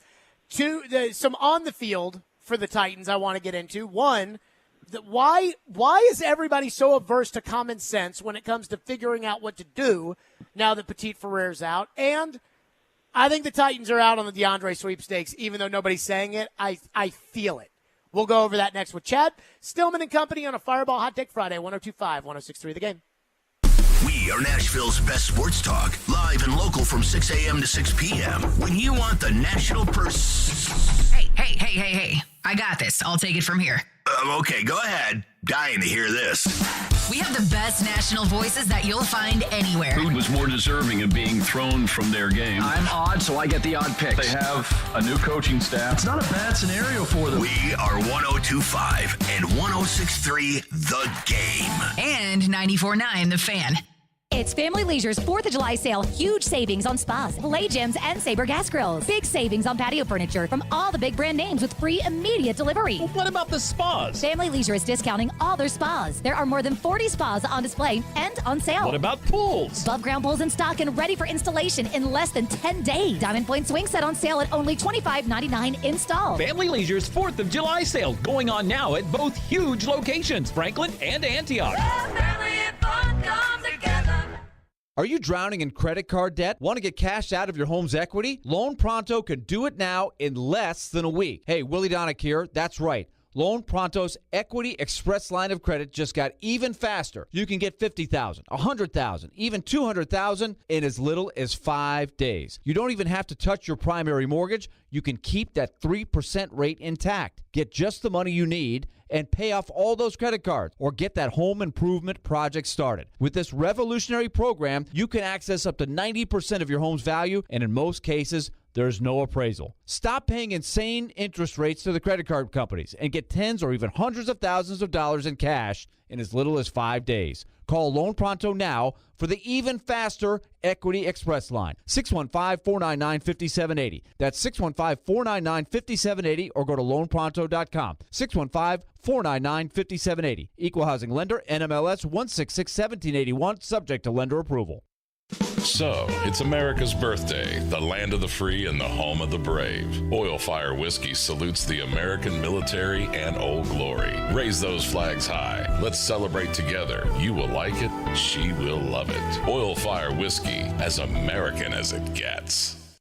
This year, come out for a little outdoor fun at Land Between the Lakes, only an hour and a half northwest of Nashville. They have over 170,000 acres of forest and wetlands on a peninsula in western Kentucky and Tennessee. Hiking, camping, fishing, kayaking, canoeing, outdoor learning, you name it. Land Between the Lakes is where you want to be. Get up close and personal with wildlife at the Woodlands Nature Station. Take a scenic drive through the elk and bison prairie. Visit the 1850s home place working farm and see what life was like over 170 years ago. Plan your adventure at landbetweenthelakes.us. Anyone want to tell me what happened? Did you miss any of today's show? It's okay. It's fine. Don't worry. Subscribe to the Stillman and Company podcast on Apple, Spotify, and other podcast platforms, or by going to thegamenashville.com. All right, I'll give it a shot. Strong opinions and a strong personality on your drive home. This is Stillman and Company on 102.5 and 106.3 The Game and the Game Nashville app. Two big stories to follow with the Titans. Hassan Haskins arrested for strangulation, which we will get an update from TD, who has a story at ESPN about this. And Nicholas Petit-Ferrer suspended for 6 games. Chad Withrow joining us Outkick, as he always does on a Friday. So, Chad, here's what is driving me crazy. The Titans have no good offensive line players, and then they use the 11th overall pick on Peter Skoronski. Peter Skoronski played left tackle at Northwestern, and he played left tackle well at Northwestern. And so they end up drafting him, and it sounds to me that they're going to put Andre Dillard, who's a career bust from Philadelphia, at left tackle and play Peter Skoronski at the less important position, left guard, which I already don't like. Now Nicholas Petit-Ferrer gets suspended for the first 6 games, and everybody tells me that it would be crazy to move Dillard to right tackle and put Skoronski at left tackle, where I think he should be anyways, and that Dillard's not good on the right side, and so now they got to – why will they not play Peter Skoronski at left tackle? This drives me crazy at the idea that the Titans could have used an 11th overall pick on a tackle who they're going to play at guard. Yeah, or by the way, preach on that one. I'm with you. Why not just draft a left tackle with the 11th pick?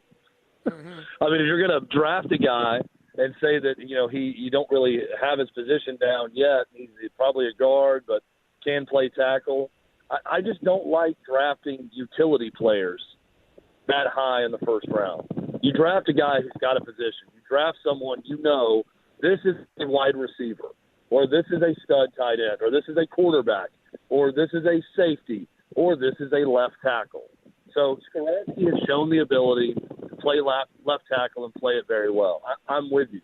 I'm playing my pick at the most important position on the offensive line, which is left tackle, especially if he's done it before and done it well. So I'm all for that option for the Titans, to use the 11th pick to put someone in a position of importance, and that position is left tackle, and one that he can play. Chad, I think the Titans are out on DeAndre Hopkins. I don't think that the Titans have taken their offer off the table or that they don't want DeAndre Hopkins, but the Patriots have reworked two contracts, Devontae Parker's and Juwan Bentley's, with quote-unquote extensions that lower the salary cap, and by doing that, in theory, they would be able to have more available cash to spend on DeAndre Hopkins. Every time I flip on the TV, all I hear about is Patriots, Patriots, Patriots, Patriots, Patriots. Sal Paolantonio, who doesn't try to break news and doesn't try to, doesn't try to drive outside his lane at all, reported on ESPN that he's hearing Patriots, Browns, and Panthers, and I think everybody pretty much respects Sal Pal. So I am kind of the mindset that the Titans are out. Should I be as discouraged as I am? Yeah, I don't think there's good signs pointing to the Titans. I also think that Mike Vrabel's sales pitch, if you call it that, with players, isn't really a sales pitch. It's typically hey, here's what we got.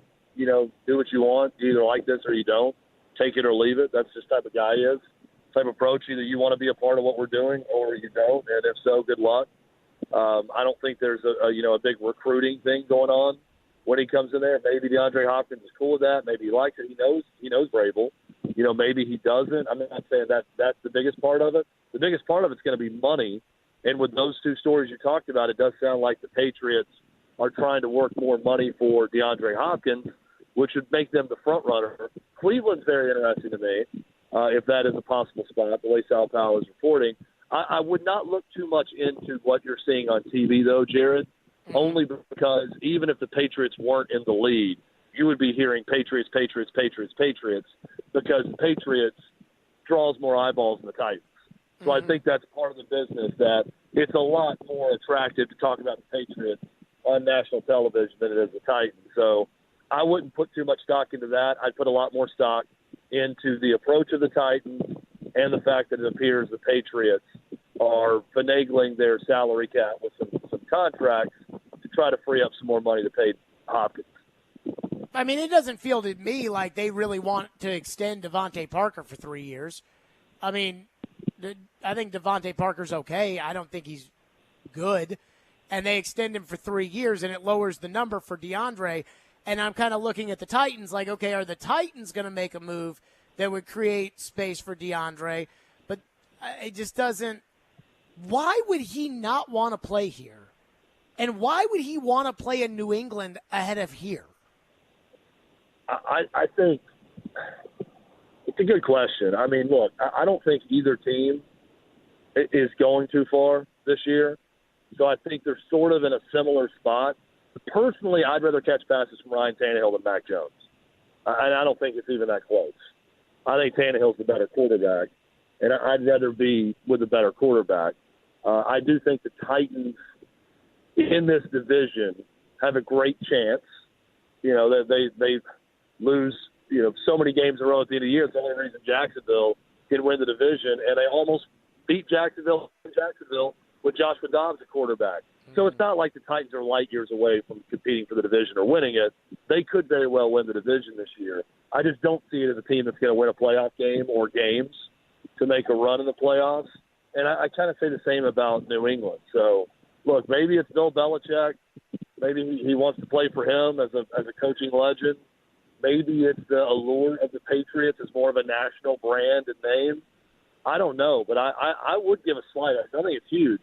I would give a slight edge to the Titans if I just want to go play somewhere within an offense with a quarterback as opposed to what you're going to give the Patriots right now. Chad Withrow's with us. Do you think that the details of the Hassan Haskins arrest could lead to the Titans making a football decision on Haskins? And do you think it's easier to make the football decision on Haskins because he's not a very important player and he's behind two guys on the depth chart in Derrick Henry and Tajay Spears? Well, Chris Ballard of the Colts just cut two guys and in the statement said, "We care so much about the integrity of the league that because of these violations of the sports betting policy, we have to let these guys go, and we're waiving that." And I'm thinking, yeah, you let two bad players go. If it was Anthony Richardson that bet on NFL, you're not going to cut him. DeForest Under the Buckner. rookie deal. Yeah, right. Quentin Nelson. Go down the list. The good players that are impactful on the team, you're not going to cut. So I found that statement pretty funny that, yeah, it's convenient to cut guys who aren't going to make a huge impact. So to answer your question, yes, this makes a football decision easier if you wanted to cut ties with Hassan Haskins. I don't think they're going to do that anytime soon. They're going to let it probably play out and get more details on it. But it would make it easier to make that move given the issues with him now and given the fact that, we don't really know how good of a player he is, and he's not going to be overly impactful this season. Does any of this stuff really matter? The off-the-field stuff used to always be especially when it came to domestic violence because guys would get suspended for games. But I see all this stuff that's happened recently. Like, nothing happened to Todd Downing when he got his DUI coming home off the team plane after a game. And I guess, maybe the league in a year and a half will give Hassan Haskins a 4-game suspension or whatever. But I just feel like the off-the-field stuff to the NFL, unless they have to, because like the Ray Rice video comes out, unless they have to, it really feels kind of like it used to, that just nothing really seems to happen when off-the-field issues arise. I don't think it's a top story anymore. It's not the front burner issue because for years, the Ray Rice era is a good one to talk about. It was always, especially early on with Roger Goodell, because the knock on Goodell was he overstepped what he should be able to do as a commissioner on certain things. And, boy, someone gets arrested or gets in trouble, and look out for King Roger. Roger Goodell is going to come down and lay the hammer on this player, and that was always the thought process if anyone got in trouble off the field. I think that has died down a lot. I think you're right to talk about that. I think now that sports gambling is the issue in the NFL, that's what they're trying to clean up. And I do get the sense that it's not as big of a deal as maybe it once was. They're not trying to make light of a man strangling a woman at all. If that is, in fact, what happened, I just think that these things are treated differently now by the league. So it's treated differently by the media that covers it because it doesn't feel as consequential anymore for a player's eligibility, for a player actually missing games or getting hit hard by the league. It doesn't seem like it's as big of a deal. How mad do you think Vrabel is on his vacation? The 2 weeks out of the year that he gets off, he gets the right tackle suspended one day and the running back gets arrested the next day. Yeah, and it had to be a Michigan guy, too. He's probably thinking that. As an Ohio State Buckeye, he's thinking, of course, my vacation is sidetracked because of a Michigan man getting arrested. So I'm sure that he's mad about it. I also don't think, honestly, I don't think he's giving it too much thought right now. If it were Derrick Henry or Ryan Tannehill or Peter Skoronski, the first round pick at number 11, I think it's a bigger deal to him. I don't think he's going to let this completely ruin his vacation. What about the right tackle thing? You don't think that's going to ruin his vacation some? Oh, for sure. Thinking about what they're going to do there will. But, I don't think look, I think Mike Vrabel is, what's the mantra? Don't do dumb bleep that hurts the team. Mm-hmm. So anytime he hears a story of dumb bleep that hurts the team, and Nicholas Petit-Frere is coming out saying, by the way, an Ohio State guy this time, coming out saying, I didn't know because it was confusing. I don't know how he's taking that. I don't know if he agrees with him or he thinks he's even more of an idiot for pointing out that it was confusing to him and he didn't really know the rule or he wouldn't have broken it. It's a good question. You got one Michigan guy, one Ohio State guy that's making life a little bit more difficult for Mike Vrabel. Chad Withrow, as always, joining us on the program. Chad, have a great holiday. As always, appreciate your time. Yeah, happy 4th to you, to all the listeners, and we'll talk to you again next Friday. Yep, Chad Withrow joining us as always on the program here on a Fireball Hot Take Friday. TD has been running down this story on Hassan Haskins. He's got the latest details. He will stop by and join us next. We'll get the latest on what happened with Hassan Haskins, who was arrested overnight. We'll do that next with TD, Stillman and Company. Fireball Hot Take Friday, 102.5, 106.3 The Game. Stuck at work without a radio? Wait a minute. Disastrous. I hate that. It's got to be there. That's okay. Download the Game Nashville app or go to theGameNashville.com and listen live. We are Nashville's best sports talk, 102.5 and 106.3 The Game. Now through the 4th of July, save big at Electronic Express. Celebrate with up to 40% off in every department. Don't miss a TCL 50-inch Roku TV for only $249 or a Maytag laundry pair for just $449 each. Get huge savings on computers, appliances, 4K TVs, smart home, outdoor essentials, and more. Get an HP laptop for only $199 or a Napoleon Freestyle grill for $549. Get up to 3 years free financing throughout the entire store. Electronic Express. We make it happen.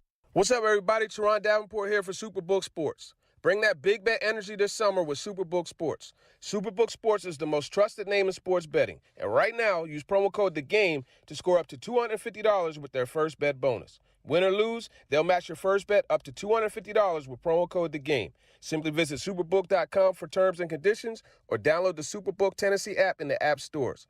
Enter promo code THEGAME and you'll get $250 courtesy of Superbook Sports. Gambling problem? Call 1-800-GAMBLER. The clock is ticking on Genesis Diamond's amazing finance offer. You have until 6 p.m. Saturday to take advantage of the hottest offer of the summer. 5 years, 0 interest financing. Get in now and splurge. Maybe treat yourself. Planning to propose? Get that stunning designer engagement ring starting as low as $67 a month. Or a 3-carat lab-grown center diamond just $99 a month. Nothing down and no interest for 5 years. But hurry, this incredible offer ends Saturday and will not be extended. Only at Genesis Diamond, Green Hills and Cool Springs. On approved credit, see store for details. Nashville's Best Deals is a great place to save cash fast. Get up to half off or more on dining and entertainment at thegamenashville.com/deals. Check back often for new featured deals and save money now at thegamenashville.com/deals. Tears for Fears. Live in concert. The Tipping Point Tour Part 2. With special guest Cold War Kids. Tears for Fears. First Bank Amphitheater in Franklin, Tennessee, July 11th. Get tickets now at livenation.com. Part of the Farm Bureau Concert Series. 94.9 The Fan is your home for Hit City. Your Nashville Sounds continue their 6-game series tonight in Memphis. Swing and a miss, strike 3. Sounds win. Pre-game at 6:50. On your home of Nashville Sounds baseball. 94.9 The Fan and The Fan app. Hey Nashville, this is Vanderbilt head coach Jerry Stackhouse. You're listening to Nashville's best sports talk, ESPN 102.5 The Game. We are following the breaking story. Hassan Haskins arrested, I believe this was last night. Hassan Haskins arrested and his girlfriend were arrested. His girlfriend doesn't play for the Titans, so it's not kind of top of mind for our show. But Hassan Haskins was jailed for the first incident and charged with a felony aggravated assault/strangulation. And he is currently free on a $10,000 bond. Again, this is Scoop Nashville saying that this was a domestic incident that actually happened in multiple occurrences between Hassan Haskins and his girlfriend that, according to the report, started when he saw that she liked another man's photo on Instagram. TD has been following this story and had it for ESPN, and he joins us now. TD, what do we know about the seriousness of the Hassan Haskins felony arrest? Well, this is very serious because anytime it involves a woman, it's escalated to another level. So when you look at what happened, he proceeded to strangle her for 10 to 15 seconds. Like that's a serious situation. And his girlfriend was arrested as well. So, you know, it's two parties. She was able to be bonded out, but it's definitely a tough situation that you hate to see. But this is an example of, the way social media could impact a relationship. Not saying that excuses what happened, but you do have to be very careful. TD, what do we know as far as what you've been able to track down on this? Well, there were 2 incidents, according to the police report, and that's the thing that was new to me once I saw that report. And there was an initial disagreement, excuse me, where that was when he actually strangled her. There was a back and forth.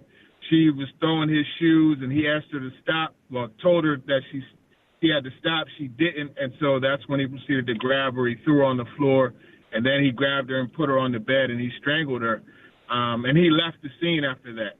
And that's where his charges were stemming from. But there was a second incident yesterday, and that resulted in his arrest also. But they had a disagreement. He left her there at the restaurant, Bourbon Steak, over there in Nashville, here in Nashville, rather. And she came back and saw him, and she reacted, and they had another disagreement. But then this time, she grabbed a knife, and she was going to slash his tires, and, she got charged with assault for that. She was bonded out as well. So now you have 2 young people who can potentially have a very damning incident on their record. What do you think this means, TD, as far as the football is concerned? We know that the NFL implemented a domestic violence policy with the Ray Rice situation. We've seen this happen with other players. We saw what happened with Deshaun Watson. We know that it takes time, but what do we make of this from a football perspective?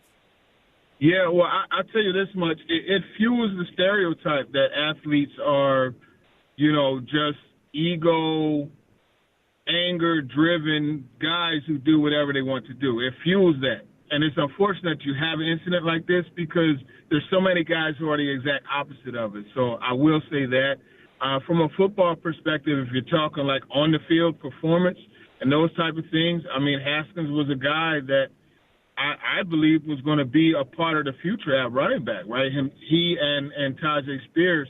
So I would imagine, look, these details, if more of these emerge, the pictures come out and those type of things, I would imagine that there will be a release coming, and I think that's something that you have to look at is likely to happen. What bothers me from a football perspective, TD is with us on the Hassan Haskins arrest. What bothers me more on the football part of this, these are very serious allegations for both Hassan and his girlfriend in the report. But what bothers me is the consistent lack of good judgment on the part of Haskins as far as the allegations are concerned. And the police report, I think, has a lot of bad, a lack of judgment on her part, but she doesn't play on the Titans.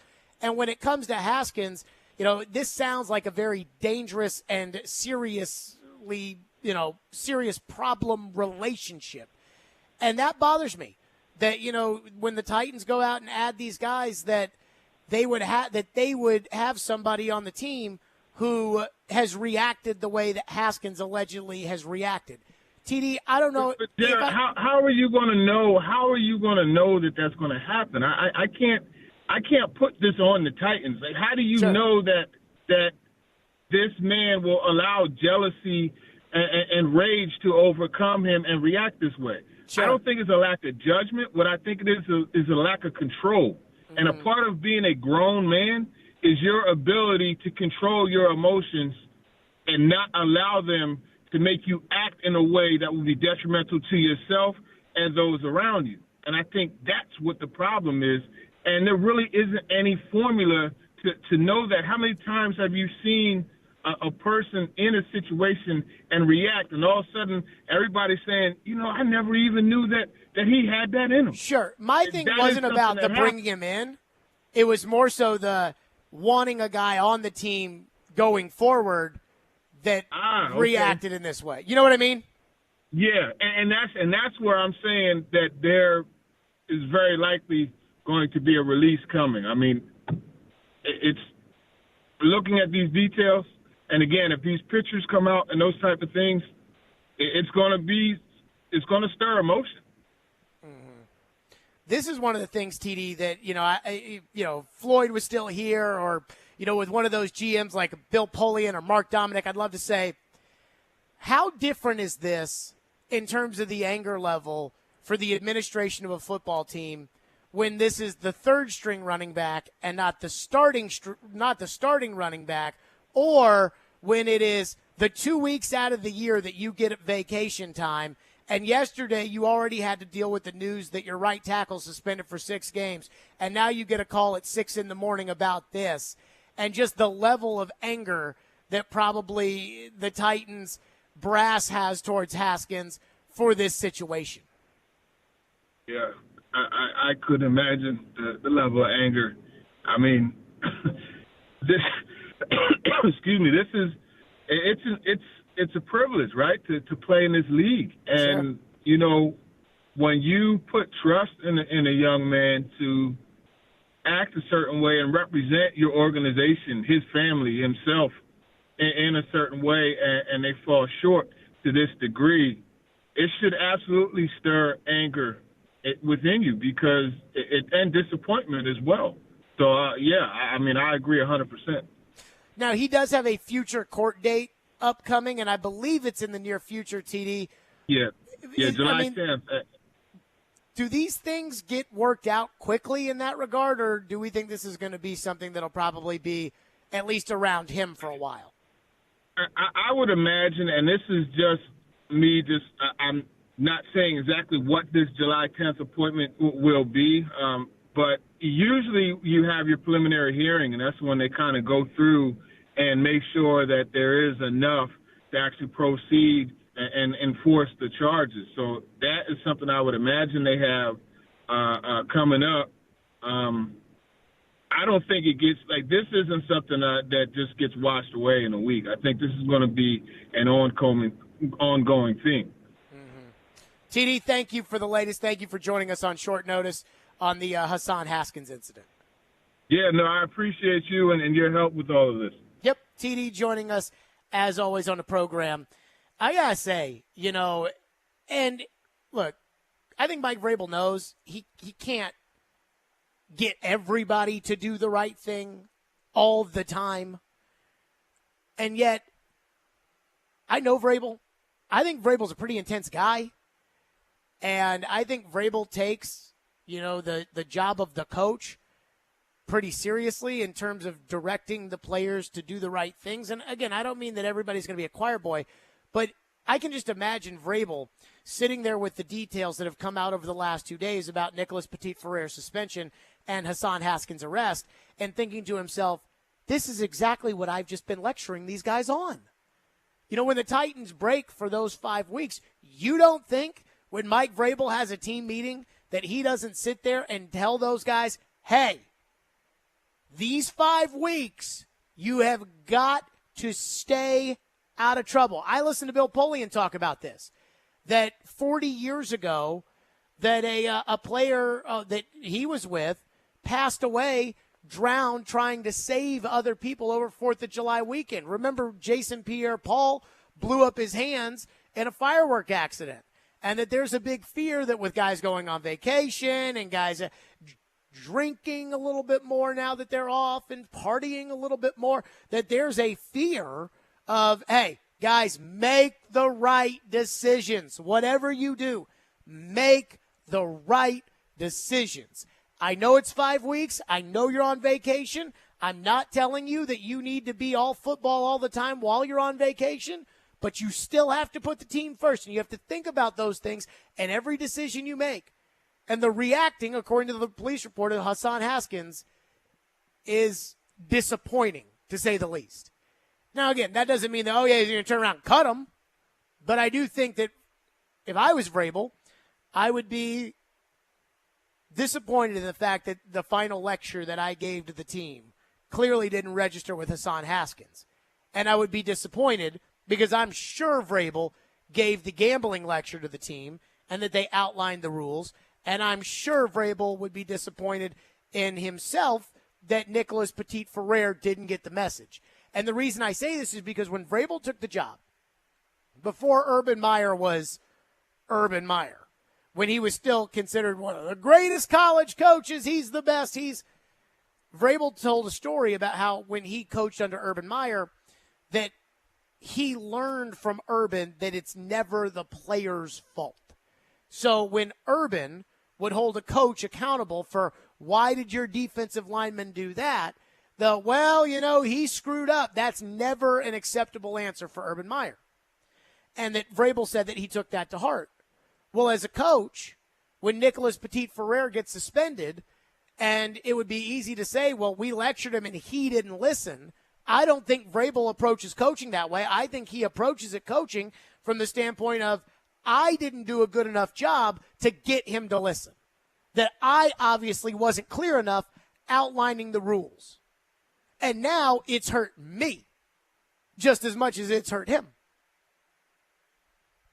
And so, again, I don't think Vrabel's going to rush to cut these guys, or he's going to show up to training camp and throw them under the bus or anything like that. But I do think that, there's probably a disappointment level for him internally for his message not getting through to the players and for there being an incident on Thursday and Friday. 615-737-1025 is our phone number, 615-737-1025. Normally the Fridays before long holiday weekends, and this is a Friday before a long holiday weekend, normally isn't filled with much news unless it's, something that's really trying to be buried. The news dumps, yeah. There might be a news dump here or there, but for the most part, in terms of sports radio, it's especially the Friday before 4th of July. I mean, normally it's like, as a sports guy, it's like I can feel like the tumbleweed, going across the radio. And today we got all kinds of stuff. We got a player getting suspended yesterday. We got the NHL draft this week that was here. We got the Matt Duchene getting bought out. We got that. All kinds of crazy stuff going on. So we'll re-hit the big topic of the day. Matt Duchene bought out. Barry Trotz sending the message. We'll get to that next. Stillman & Company, 102.5, 106.3 The Game. He knows the ins and outs of the Titans and isn't afraid to give his opinion. Traylon Burks needs a massive offseason. He's Jonathan Hutton of Outkick. I don't see how they make a move without going to Ryan Tannehill. Catch him every Monday at 10:30 on Chase and Michelle, and every Wednesday at noon on Caroline, Willie, and D-Mace. Hutton is on 102.5 and 106.3 The Game and the Game Nashville app. It's the first day of the first grade, and she found a new best friend. It's a laid-back Sunday afternoon you wish would never end. The homemade taste of Bluebell and good friends gathered round. The good old days are being made right now. Wake up your taste buds with Bluebell Java Jolt, a delicious pint of coffee ice cream with dark chocolate-flavored chunks and a decadent coffee fudge swirl. It's the jolt you need to perk up your day. The good old days are being made right now. The good old days are being made right now. Bluebell half gallons, $5.99 when buying two, or $7.99 each at Kroger with Shopper Card now through July 4th. This is Evan Bass for the Tennessee Men's Clinic. For most of us, sex is a big part of our relationship. So when something like erectile dysfunction starts affecting intimacy, it can be a real problem. But what you may not know is that ED doesn't just affect you, it can be tough on your partner as well. Plus, if you have ED, you know how it can make you feel. The truth is, we see a lot of guys who have depression, frustration, and even relationship issues because of ED. But we don't want ED to impact you or the one you love anymore. The Tennessee Men's Clinic tackles ED. Our urologists and medical providers take a comprehensive approach and have treated thousands of men with treatments that are successful in nearly 90% of cases. Even if your hormones are off, or if pills, wave therapy, or other treatments have left you hanging, the Tennessee Men's Clinic will work hard to help you get your sex life back, perhaps performing like you haven't in a long time. So call us. Your first appointment includes blood work and a medical consult. Call 615-208-9090 or go to TennesseeMen'sClinic.com. We have 2 offices in Midtown and Franklin. Visit our website to learn more, including side effects. Treatments extra, results vary. It's happening. Social Furniture's Hot Buy sale is going on now. You'll find your dream furniture on sale now for our best prices of the year. Sofas, sectionals, recliners, bedroom sets, mattresses, dinettes, and more are all on sale. Social Furniture has one of the largest selections of in-stock furniture in Middle Tennessee, ready for delivery today. Buy now and pay later, interest-free. No credit needed. Find Hot Buys in every department. Hurry into Social Furniture today. Social Furniture, 5412 Charlotte Avenue on the west side. Insightful discussion. When we talk about the person that these players are. 3 goals scored in the first 5 minutes. He wants to be the starter, day one. Mixed with spirited debate. Okay, but Derek, let's Professor Derek. They are Caroline, Willie, and D-Mace. With Caroline Fenton, Willie Donick, and former NFL wide receiver Derek Mason. We got the whole thing covered. We got it all covered. Here. Weekdays at 11 on 102.5 and 106.3 The Game and the Game Nashville app. You're listening to Stillman and Company on 102.5 and 106.3 The Game and the Game Nashville app. Now, we had some great, Luke Evangelista and Tomasino, and we had the young Kemmel and Ascroft. They were all in Milwaukee. They were key players there, but they may not be ready yet. Mm-hmm. But they may be our guys coming up. We get someone injured. They're coming up, and I got skilled guys to replace. I got, hopefully the Schaefer kid that we got in the Edmonton deal can come up and give us some bang and some sandpaper and stuff like that. So my job in the next little while is to create holes for them where when they're ready, I've got a place to put them. What happens with the salary cap and signing this free agent going forward tomorrow, if I oversign, I lose spaces for them. And, if we're going to do this right, I've got to bring in character guys, people who will understand that, hey, it's not going to be easy, but I'm with you. I'm going to protect you. I know how this works. I've been in the league, those type of guys with some guys with short term. There you go. That was Barry Trotz. And free agency starts tomorrow in the NHL. Matt Duchene, free to sign with anybody. After the Predators bought him out today, that was the big news. And I expect Barry to be active, not day one, but in free agency, just because they need NHL caliber players. I expect Barry to sign guys on short-term deals for not a ton of money, but guys that have some NHL experience. And I think he is going to think of Nino Niederreiter last year. Those kind of players. I think he's going to sign with the hopes that they're good role models for the young guys and that they can be flipped at the deadline for draft picks. And that's what I think his goal is going to be. And we will see as that continues with the start of the weekend. I do want to hit on this at the end of the show today. So ESPN Disney had announced 3 months ago that ESPN was going to have layoffs as the entire Disney company was having layoffs. And Disney is not alone in this. A lot of organizations have had layoffs. A lot of media organizations lately have had layoffs. And so ESPN, who in the past, the big-time people were kind of spared and some of the smaller people got let go, this time it was about the bigger people as ESPN has moved off of some of these people. In a lot of cases, contracts were not renewed. In other cases, contracts are just kind of paid out.